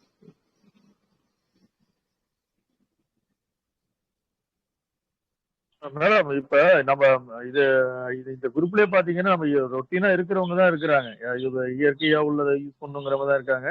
புதுசா வந்து நானும் நிறைய பேருக்கு லிங்க் அனுப்புனேன். இதுல எனக்குள்ளதுக்கு என்ன யாருங்க வந்து பாக்குற மாதிரி தெரியல மேடம். இன்னொன்னு எல்லாரும் அந்த வாழ்க்கையில ஓடுறதுக்காக தானே ஓடிக்கிட்டு இருக்காங்க, வருமானத்திற்கு ஓடிக்கிட்டு இருக்காங்க. அதுக்கப்புறம் வந்துட்டு கொண்டு போய் ஹாஸ்பிட்டல்ல கொண்டு போய் சேர்க்கறதுக்கான அந்த பணத்தை கொண்டு போய் எப்படி ஹாஸ்பிட்டல்ல கொடுக்கணுங்கிறதானே இருக்கிறாங்க. ஆமா, அவங்களுடைய எய்ம் வந்து சம்பாதிக்கிறத கொண்டு போய் மருத்துவமனைக்கு கொடுக்கறது, நிம்மதி இல்லாம நல்ல உணவு சாப்பிட முடியாம நோய்வாய்ப்பட்டு கஷ்டப்படுறது. இதுதான் லைஃப் ஸ்டைல் நினைச்சுக்கிறோம். நம்ம இப்ப பேசுறோம் அப்படின்னா நம்மள வந்து 10ஆம் பசடின்னு சொல்லுவாங்க. நம்ம வந்து என்ன சொல்றது, நம்ம எல்லாம் வந்து பட்டிக்காடு, இன்னும் இந்த ஜெனரேஷன்ல வந்து இப்படி பேசுறாங்களேன்னு சொல்லுவாங்க. ஆனா உண்மையான காரணம் என்னோட இதை எடுத்துட்டீங்கன்னா எங்க வீட்டுல குழந்தைகளுக்கு கிட்டத்தட்ட ஒரு 8 வருஷமா மருந்து மாத்திரைகளே கிடையாது. அவங்களுக்கு என்னன்னு தெரியாது, கோல்டுனா என்னன்னு தெரியாது, மெடிசன்னா என்னன்னு தெரியாது. கோல்டு வந்தா சளி வரும், அதை தொடச்சிப்பாங்க, லீவ் வேணும்னா போடுவோம், ரொம்ப முடியலன்னா அடுத்து அவங்க தானா சரியாகும். 2 நாள்ல 3 நாள்ல நார்மலா அவங்க கிளம்பி போக ஆரம்பிப்பாங்க. ஜுரம் இருக்கா, எதுவுமே ஃபுட்டு கொடுக்க மாட்டோம், அவங்களுக்குமே சாப்பிட தோணாது. அந்த நேரத்துல சூடா ஏதாவது ஒரு சூப்போ அந்த மாதிரி அவங்களுக்கு தேவையான கொடுத்துட்டு 2 நாள்ல அந்த ஃபீவர் தானாவே சரியாது. அதுதான் எங்களோட வாழ்க்கை முறை. நாங்க அதைதான் ஃபாலோ பண்ணிட்டு இருக்கோம். அத்தாட்சியா நாங்க பாத்துட்டு இருக்கோம். என்ன ஆயிடுச்சு சொல்லுங்க. 7 வருஷத்துக்கு மேல எங்க வீட்டுல குழந்தைகள் வந்து மருந்து மாத்திரை சாப்பிடாம இருக்காங்க. அதை வந்து வெளியே சொன்னா நம்புவாங்களா? முதல்ல நம்புறதுக்கே ஆள் கிடையாது சார். நம்பணும் மேடம். Actually நம்பினாதான் fact. இப்போ எதுல நின்று ஒருத்தர் எக்ஸ்பிளனேஷன் பண்றாங்க அப்படின்னா எக்ஸ்பிளனேஷன் அவங்க வந்து விட்னஸ் வச்சுட்டு இருக்காங்க. நம்மளால வந்து விட்னஸ்ன்றது வந்து எதுல நின்று பேசுறாங்கன்னும் போது இப்போ ஜான் சார் கேட்கறாரு, என்ன கேட்கறாருன்னா நான் லிங்க் காமிச்சேன் வரலான்றது விஷயம் இல்லை சார். இன்னைக்கு உண்மையிலேயே சொல்றேன், நான் சொல்ல முடியாது, ஒரு கவர்மெண்ட் ஹாஸ்பிட்டல்ல ஒரு கவர்மெண்ட் இதுல இருக்கிறவங்க அவங்க நம்பர் கொடுத்து முக்கியமான போஸ்டிங், நான் சொல்ல விரும்பல, இருக்கிறதுல வந்து சென்னையில நான் ரெக்கார்டிங் ஓடிட்டு இருக்கு, நான் சொல்ல விரும்பல, அவங்க மூலியமா ஒருத்தர் போன் பண்ணி எனக்கு விசாரிக்கிறாங்க இந்த மாதிரி பிரச்சனைன்ட்டு. அப்படின்னா வாட்ச் பண்றாங்க. எப்படி வாட்ச் பண்றாங்கன்னா மறைமுகமா வாட்ச் பண்றாங்க, டைரக்டா இல்லாம இன்டைரக்டா. அன்னைக்கு டைரக்டா வந்து இப்போ பாலகிருஷ்ணனுக்கு எனக்கு நேரம் இல்லையா, எனக்கு டைம் இல்லையா, எனக்கு வேலை இல்லையா, எனக்கு பணம் முக்கியம் கிடையாதா, சாப்பாடு முக்கியம் கிடையாது, தூக்கம் முக்கியம் கிடையாதா, நான் ஒரு ஆளை ஒரு பிளான் பண்றேன்னா மேடமுக்கு தெரியும் நான் எவ்வளவு எஃபெக்ட் போடுறேன்னு சொல்லி. ஏன்னா வந்து நான் டாக்டர்ஸ் குரூப்பை பாத்தீங்கன்னா தெரியும், மேடமுக்கு தெரியும். நாங்க அபிஷியலா தனியா நாங்க டாக்டர்ஸ் வரைக்கும் தனியா ஒரு குரூப் ஒன்று வச்சிருக்கோம். அந்த குரூப் ஒவ்வொரு ஆளை பிடிச்சி பேசி ஒரு கிளாஸ் அரேஞ்ச் பண்ணி நம்ம உட்கார வச்சு நம்ம கிளாஸ் கொடுக்கணும்னா அதுக்கு எஃபெக்ட் எவ்வளவு இருக்கணும்னு தெரியுமா? அவங்களும் எஃபெக்ட் இருக்கணும், நானும் எஃபெக்ட் இருக்கணும். அவங்க ப்ரிப்பேர் பண்ணணும், நான் வந்து டைம் ஒதுக்கணும், ரெண்டாவது நான் ஷெடியூல் போடணும், மற்றவங்களுக்கு ஷேர் பண்ணணும். இவ்வளவு ஒர்க் செய்யறோம். ரெண்டாவது பப்ளிக் சர்வீஸ் செய்யறோம். நீங்க உங்களால முடிஞ்ச எஃபெக்ட நீங்க பணம் சம்பாதிக்கிட்ட மட்டும் மோட்டிவ் அத வந்து பப்ளிக்ல எப்படி வந்து தனக்கு மிஞ்சின தியானமும் தர்மம் நீ வந்து சேர்த்து வை, சேர்த்து வைக்க வேணாம்னு சொல்லு. உனக்கு மிஞ்சின தர்மம் பண்ணு. பிளாட்ஃபார்ம் கிடைக்கல, ஒரு பிளாட்ஃபார்ம் கிடைக்காம நீங்க வந்து அந்த இடத்துல பணத்தை குத்தேமா இல்ல. இந்த பிளாட்ஃபார்ம்ல இது வரைக்கும் நான் பைசான்ற மோட்டிவ்ல இந்த செகண்ட் இருக்கு நடத்தல. அந்த ரிசல்ட்னாலதான் இது வரைக்கும் 2 மெடிக்கல் கேம்ப் நடத்தினேன். மோர் தென் 60-70,000 சேனல்ல இருந்தே டொனேஷன் கொடுத்துருக்கீங்க. இப்போ ட்ரஸ்ட் ஆரம்பிக்கிட்டு மோர் தென் 5,000 கொடுத்துருக்கீங்கன்னா யாரை நம்பி கொடுத்துருக்கீங்க? பாலகிருஷ்ணனை நம்பி கொடுக்கல, சேனலை நம்பி கொடுத்துருக்கீங்க, உள்ள வர டாக்டர்ஸை நம்பி கொடுத்துருக்கீங்க. அதுதான் முக்கியம். பாலகிருஷ்ணன் தனி பர்சன். நான் எங்கன்னா ஸ்பீச் பண்ணியிருக்கேன்னா ஒரே ஒரு டைம் ஸ்டார்டிங்ல சேனல் ஆரம்பிச்சோம், ஒரே ஒரு ஸ்பீச் தான் கொடுத்தேன். நீங்க 10 பேருக்கு ஷேர் பண்ணுங்க. நீங்க 10 பேருக்கு ஷேர் பண்ண இந்த சேனல் டெவலப் ஆகணும். அடுத்த கட்ட நம்ம ட்ரஸ்ட் ஆரம்பிச்சு பப்ளிக் சர்வீஸ்ல இருக்கணும். வருகிற 22 வந்து ட்ரஸ்ட் ரிஜிஸ்ட்ரேஷன் இருக்குன்னா நம்ம ட்ரஸ்ட் ரிஜிஸ்ட்ரேஷனோட நிக்க கூடாது. பப்ளிக் லிவிங் என்ன செய்ய போறோம், மே மந்த் தான் செய்ய போறோம். அதுக்கு நம்ம பிளான் பண்ணுங்க. நான் எடுத்து செய்யறேன், நான் இந்த இடத்துல கிளினிக் போறேன், இந்த இடத்துல மெடிக்கல் கேம்ப் போடுங்க சார், இந்த இடத்துல இது பண்ணலாம் சார், நீங்க முன்னாடி வந்து பேசினா மட்டும்தான் நம்ம செய்ய முடியும். சிங்கிள் பர்சன் பாலகிருஷ்ணனோ எங்க அட்மின் டீம் ஒரு 10 பேரை வச்சுட்டு நான் என்ன பண்ண முடியும் ஆல் ஓவர் தமிழ்நாடு? சேனல்ல மோர் தென் 2,600 பேர் இருக்கீங்க. லைவ் ஸ்கைப்ல ஒரு 25,000 பேர் 30,000 பேர் பாக்குறீங்க. எல்லா இடத்துலயும் நீங்க பாக்குறீங்கன்னா அதை வச்சு நான் என்ன பண்ண முடியும்? நீங்க வந்து பப்ளிக்ல இறங்கி ஃபீல்ட் ஒர்க் செய்யணும்னா ஒரு கை தட்டினா ஓசை கிளம்பாது, பல கை தட்டணும். இப்ப மேடம் ஸ்பீச் கொடுத்தாங்கன்னா அந்த ஸ்பீச்சை வச்சு நீங்க 10 பேருக்கு வந்து அவேர்னஸ் கிரியேட் பண்ணுங்க. அதுதான் இங்க இருக்கிற இந்த கான்செப்ட். இப்ப மேடம் ஒரு ஆள் இங்க கிளாஸ் எடுக்கிறாங்கன்னா அந்த அவேர்னஸ் நீங்க உள்ள வாங்குனீங்களா, நீங்க உங்க பசங்களுக்கு சொல்லி கொடுங்க. உங்க பசங்க போய் 4 பசங்களுக்கு சொல்லுவாங்க, அந்த பசங்க போய் அவங்க பேரண்ட் சொல்லுவாங்க. சின்ன முக்கியமா குழந்தைங்க கொண்டு போலாம் சார். ஸ்கூல்ஸ்ல நம்ம இந்த அவேர்னஸ் கொண்டு போனோம்னா அந்த குழந்தைங்களால புரிஞ்சுக்க முடியுது. பேரண்ட்ஸ்க்கு புரியாத விஷயங்கள் குழந்தைங்களுக்கு புரியுது. ஒரு 8th மேல உள்ள குழந்தைகளுக்கு நம்ம இந்த மாதிரி சொல்லும் பொழுது அவங்க கட்டாயமா அதை யோசிக்கிறாங்க, வீட்டுல போய் அவங்க சொல்றாங்க. நல்ல எஃபெக்ட் இருக்கு. நாங்க பள்ளிகள்ல நிறைய நாங்க பண்றோம் இல்லையா அவேர்னஸ். அதுல வந்து அவ்வளோ ஒரு இது அவுட்புட் வந்து நமக்கு கிடைக்குது. அவங்க பேரண்ட்ஸ் சேஞ்ச் ஆயிட்டு நம்ம கிட்ட வந்து பேசுறாங்க. பெரியவங்க வந்து பெரியவங்களுக்கு நிச்சயமா என்னன்னா ஒரு மேடம். அந்த 8வது படிக்கிற பிள்ளைங்களுக்கு நீங்க சொன்னீங்கல்ல, அந்த நல்ல ஒரு கான்செப்ட் மேடம். ஏன்னா அது முக்கியமா பொம்பளை பிள்ளைங்களுக்கு வந்து நம்ம கிளாஸ்ல ஸ்கூல்ல சொன்னாக்கா அது நல்ல ஒரு எஃபெக்டா இருக்கும். ஆனா வீட்டுல இருந்து சொல்லும் போது வந்து இங்க பேரண்ட்ஸுங்கும் போது அதுல அம்மா தான் பெரிய பங்கு வகிக்கிறாங்க. அவங்களால முடிஞ்சது அவங்களும் பாத்துடுறாங்க. இது நாங்க இப்படிதான் செய்யணும், இதுதான் உனக்கு தெரியாது, நீ சின்ன புள்ள அப்படின்றாங்க. ஆனா இருந்தாலும் அந்த சின்ன குழந்தை வந்து எனக்கு பசிச்சுன்னா நான் சாப்பிடுவேன் அப்படிங்கிற லெவலுக்கு இப்ப நீங்க பிள்ளைங்க எல்லாம் பேசுற அளவுக்கு இருக்கு. நீங்க சொன்ன விஷயம் நல்ல விஷயம் மேடம். ஸ்கூல்ல கொண்டு போறது நல்லது மேடம், நல்ல விஷயமா இருக்கு மேடம். நன்றி மேடம். நம்ம இந்த வீடியோஸ நம்ம ஷேர் பண்ணாலும் சரி, இல்ல நேரடியா நம்ம நிகழ்வுகள் ஸ்கூல்கள்ல நம்ம அரேஞ்ச் பண்ணி நம்ம நேரா போய் பேசும்போது இன்னும் இன்டராக்டிவா இருக்கும். அந்த குழந்தைகளுக்குள்ள சந்தேகங்கள், அதாவது நான் போன எக்ஸ்பீரியன்ஸ் சொல்றேன். நம்ம பேசும்போது அந்த குழந்தைகள் அமைதியா கேட்டுக்கிறாங்க. முடிச்சிட்டு நம்ம கிளம்புறதுக்கு நம்ம இருப்போம் இல்லைங்களா, அப்ப வருவாங்க. அவங்க மிஸ் கிட்ட சொல்லிட்டு நான் ஒரு டவுட் இருக்கு, நான் அவங்க கிட்ட கேட்கணும் மேடம் கேட்கணும்ட்டு வருவாங்க. அத்தனை சந்தேகங்கள் அவங்க அம்மா அப்பா பத்தியும் அவங்க பாட்டி தாத்தா பத்தின கவலைகள், அவங்களுடைய தோழிக்கு வந்து மென்சஸ் ஆகல, வயசு 14 ஆயிடுச்சு, அப்படிப்பட்ட விஷயங்களை தனிப்பட்ட முறையில வந்து நம்ம கிட்ட கேட்டு அவங்க அதுக்கான அவங்களால நிச்சயமா அவங்க அப்படிதான் இருக்காங்க. அதனால குழந்தைகள் வந்து நிச்சயமா அவேர்னஸோட இருக்காங்க. அவங்களால உடனடியா புரிஞ்சுக்க முடியும், உடனடியா அதை அக்செப்ட் பண்ணிப்பாங்க. அவங்க அது வந்து மாற்றம் ஏற்படுத்தினா நம்ம அந்த குடும்பத்துக்கு ஏற்படுத்துற மாதிரிதான். ஒரு குழந்தைக்கு ஏற்படுத்துறது அந்த குழந்தையோட சார்ந்த குடும்பத்துக்கு ஏற்படுத்துற மாற்றம் தான். அதுவுமே நம்ம முயற்சி பண்ணி பார்க்கலாம் சார். அதுல இன்னொரு ஒரு பெரிய ஒரு விஷயம் ஒண்ணு இருக்கு மேடம். இதுலயும் நான் ஷேர் பண்ணிக்கிறேன் சார். இந்த ஏன்னா நம்ம கவர்மெண்ட்ல பொறுத்த வரைக்கும் இந்த போலிக் ஆசிட் கொடுக்கறது எல்லாம் அவங்க தான். ஸ்கூல்ல கொடுக்கறது யாருன்னா கவர்மெண்ட்ல கொடுக்குறாங்க. அது மாதிரி இப்ப வந்து இந்த அயோடின் கலந்த உப்பு கொடுத்ததும் அவங்க தான். இப்ப மாதிரி அரிசியிலயும் அந்த அயோடின் கலக்க போறதா வந்து இப்போ கன்சியூமர்ல பேசிக்கிட்டு இருக்காங்க. ஸோ இப்ப அதுக்கும் எல்லாமே பர்மிஷன் கொடுக்கறது எல்லாமே அரசாங்கம் கொடுக்கும் போது நமக்கு அது ஒரு பெரிய இயற்கையை பத்தி யோசிக்கும் போது இல்ல சாப்பாடுல கெமிக்கல் இல்லாம சாப்பிடுங்கன்னு சொல்றதோ வந்துட்டு இன்னைக்கு அது ஒரு பெரிய டிராபேக்கா இருக்கு மேடம். இருக்கு சார். இல்ல இந்த நேரத்துல வந்து ஒரே ஒரு விஷயம் சொல்லிடுறேன். அரசாங்கத்தை வந்து யாரும் குற்றம்னு சொல்லல இங்க. ஏன்னா ரெக்கார்டிங் பாக்குறோம், 10 பேர் பாக்குறோம், நிறைய ஐஏஎஸ் ஐபிஎஸ் லாயர்ஸ் நிறைய பேர் பாக்குறீங்க. ரொம்ப ரொம்ப ரொம்ப ரொம்ப நாங்க பணிவா கேட்டுக்கிறோம். நாங்க குற்றமா சொல்லல, ஒரு அனுபவத்தை ஒரு ஃபீல்ட்ல இருந்து பேசுறோம். அதுதான் சார் இது வந்து நான் நிஜமா நானும் குற்றம் சொல்ல சார், நிஜமா நானும் குற்றம் சொல்ல, இது சஜஷன் இல்ல, இன்னும் இதை எப்படி சரி பண்ண முடியும் அப்படிங்கிறது தான். ஏன்னா நானும் சில விஷயங்கள்ல அரசாங்கத்துல இணைந்து பண்ணிக்கிட்டு இருக்கிறேன். நன்றி. மேடம் மாதிரி கேட்டா சொல்ல முடியுமா? அவங்க கேட்ட கேள்வி என்ன சார், என்ன கேள்வி கேட்டாங்க? அந்த குளோரின்ன்ற சப்ஜெக்ட வந்து சேர்க்கறாங்க அப்படின்னு சொல்லியிருந்தாங்க. குளோரின் இந்த மாதிரி விஷயத்த வந்து ஃபுட்ல mix iodine iodine iodine iodine iodine iodine அப்படிங்கிறதுக்கு அது ஒரு ஹிஸ்டரி இருக்குங்க சார். எதனால முதல்ல அயோடின் வந்து உப்புல சேர்க்கப்பட்டது அப்படின்னா, ஒரு ஒரு குறிப்பிட்ட வகுப்பினர்களுக்கு வந்து அந்த அயோடின் சத்து குறைபாடு இருந்திருக்கு. அந்த சமயத்துல அவங்க எடுத்த ஒரு சர்வே வந்து தவறான இதுவா அவங்க முடிவு பண்ணிட்டு எல்லாருக்குமே அயோடின் குறைபாடு வந்துரும் அப்படிங்கிற ஒரு இதுல இப்ப வரைக்கும் சேர்த்துட்டு இருக்காங்க. அதுக்கு தீர்வு என்ன அப்படின்னா, 2 விதமா நம்ம பண்ணலாம். அந்த அயோடின் சேர்ந்த உப்பை வந்து நம்ம ஒரு பெரிய பெரிய ஒரு பாத்திரம், அதாவது ஒரு பெரிய தாம்பாள பாத்திரம்ன்ற மாதிரி பெரிய பிளேட்ல கொட்டி பரப்பி நீங்க ஒரு 2 நாள் ஓப்பன்ல வச்சுட்டீங்கன்னா அந்த அயோடின் ஆட்டோமேட்டிக்கா எவாபரேட் ஆயிடும் அந்த உப்புல இருந்து. இன்னொன்னு, உடனடியா நம்ம உபயோகிக்கணும் அப்படின்னு நினைச்சீங்கன்னா லேசா அதை வருத்தீங்கன்னா, அந்த உப்பை வந்து லேசா வருத்தீங்கன்னா அது காத்துல வந்து எவாபரேட் ஆயிடும்.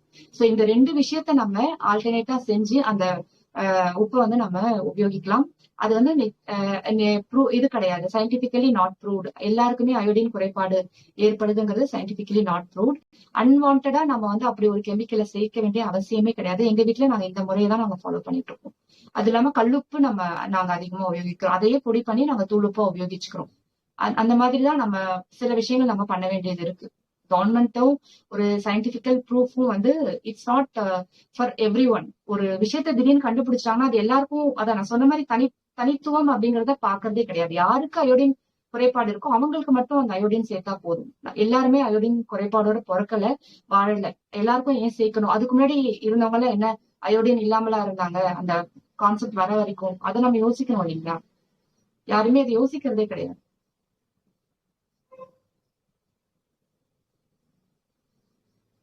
Thank you madam, thank you madam. இந்த நேரத்துல வந்து ஒரு முக்கியமான பதிவை சொல்லி முடிக்கிறேன். அனைவருக்கும் ஒரே ஒரு வேண்டுகோள், இந்த நாப்கின்ன்றத வந்து பல அட்வர்டைஸ்மெண்ட் வந்து பண்ணிட்டு இருக்காங்க. மெயினா வந்து எது உண்மை அப்படின்றத நம்பி அதை பறிச்சு பார்த்து அட்வான்டேஜ் டிஸ்அட்வான்டேஜ பார்த்துட்டு நீங்க யூஸ் பண்ணுங்க. ஏன்னா தயவு செய்து நிறைய பிரச்சனைக்கு வர காரணம் வந்து இந்த நாப்கின்னு, நிறைய விஷயங்கள் வந்து அந்த கப்பு, மென்சல் கப்பு, இந்த மாதிரி வந்து நிறைய விஷயங்கள் வந்து யூஸ் பண்றாங்க. அந்த மாதிரி யூஸ் பண்ற விஷயத்த எது நல்லது அப்படின்றத வந்து பாரம்பரியமா எப்படி பண்ணிட்டு இருந்தாங்க அப்படின்ற கான்செப்ட பாத்தீங்கன்னா டோட்டலி வந்து நீங்க மாறிடுவீங்க. அந்த ஒரே ஒரு விஷயத்த வந்து டிஸ்கஸ் பண்றேன். இந்த டைம்ல வந்து நாப்கின்ன்றது எதனால நான் சொன்ன வந்தேன்னா, இப்போ வந்து இன்னர்ஸே நம்மளுக்கு கிடைக்குது. 5 லேயர் 6 லேயர் இன்னர்ஸ் மாதிரி கூட நம்மளுக்கு கிடைக்குது. நிறைய இடத்துல வந்து அந்த மாதிரி நீங்க யூஸ் பண்ண ஆரம்பிச்சீங்கன்னா நீங்க இந்த நாப்கின் விஷயத்த வந்து மாற்றிடலாம். துணி, இந்த துணியை யூஸ் பண்ணிட்டு யூஸ் அண்ட் த்ரோ மாதிரி யூஸ் பண்ணிக்கோங்க. ரொம்ப நல்லது. ஒன்ஸ் நீங்க யூஸ் பண்ணீங்கன்னா குறைஞ்சிட்டு ஒரு 3 நாள் 4 நாள் யூஸ் பண்ணி தூக்கி போட்டுறணும் அந்த யூசேஜ். தேங்க்யூ. முடிச்சுக்கலாமா மேடம்? கட்டாயமா சார். ஏன்னா இந்த விஷயத்த ஷேர் பண்ணணும்னு நினைச்சேன். ஏன்னா இது பெரிய டாபிக்கா போகும். ஒரு ஸ்கிரீன்ஷாட் ஏதாவது 1 2 எடுத்து. ஆமா ஆமா.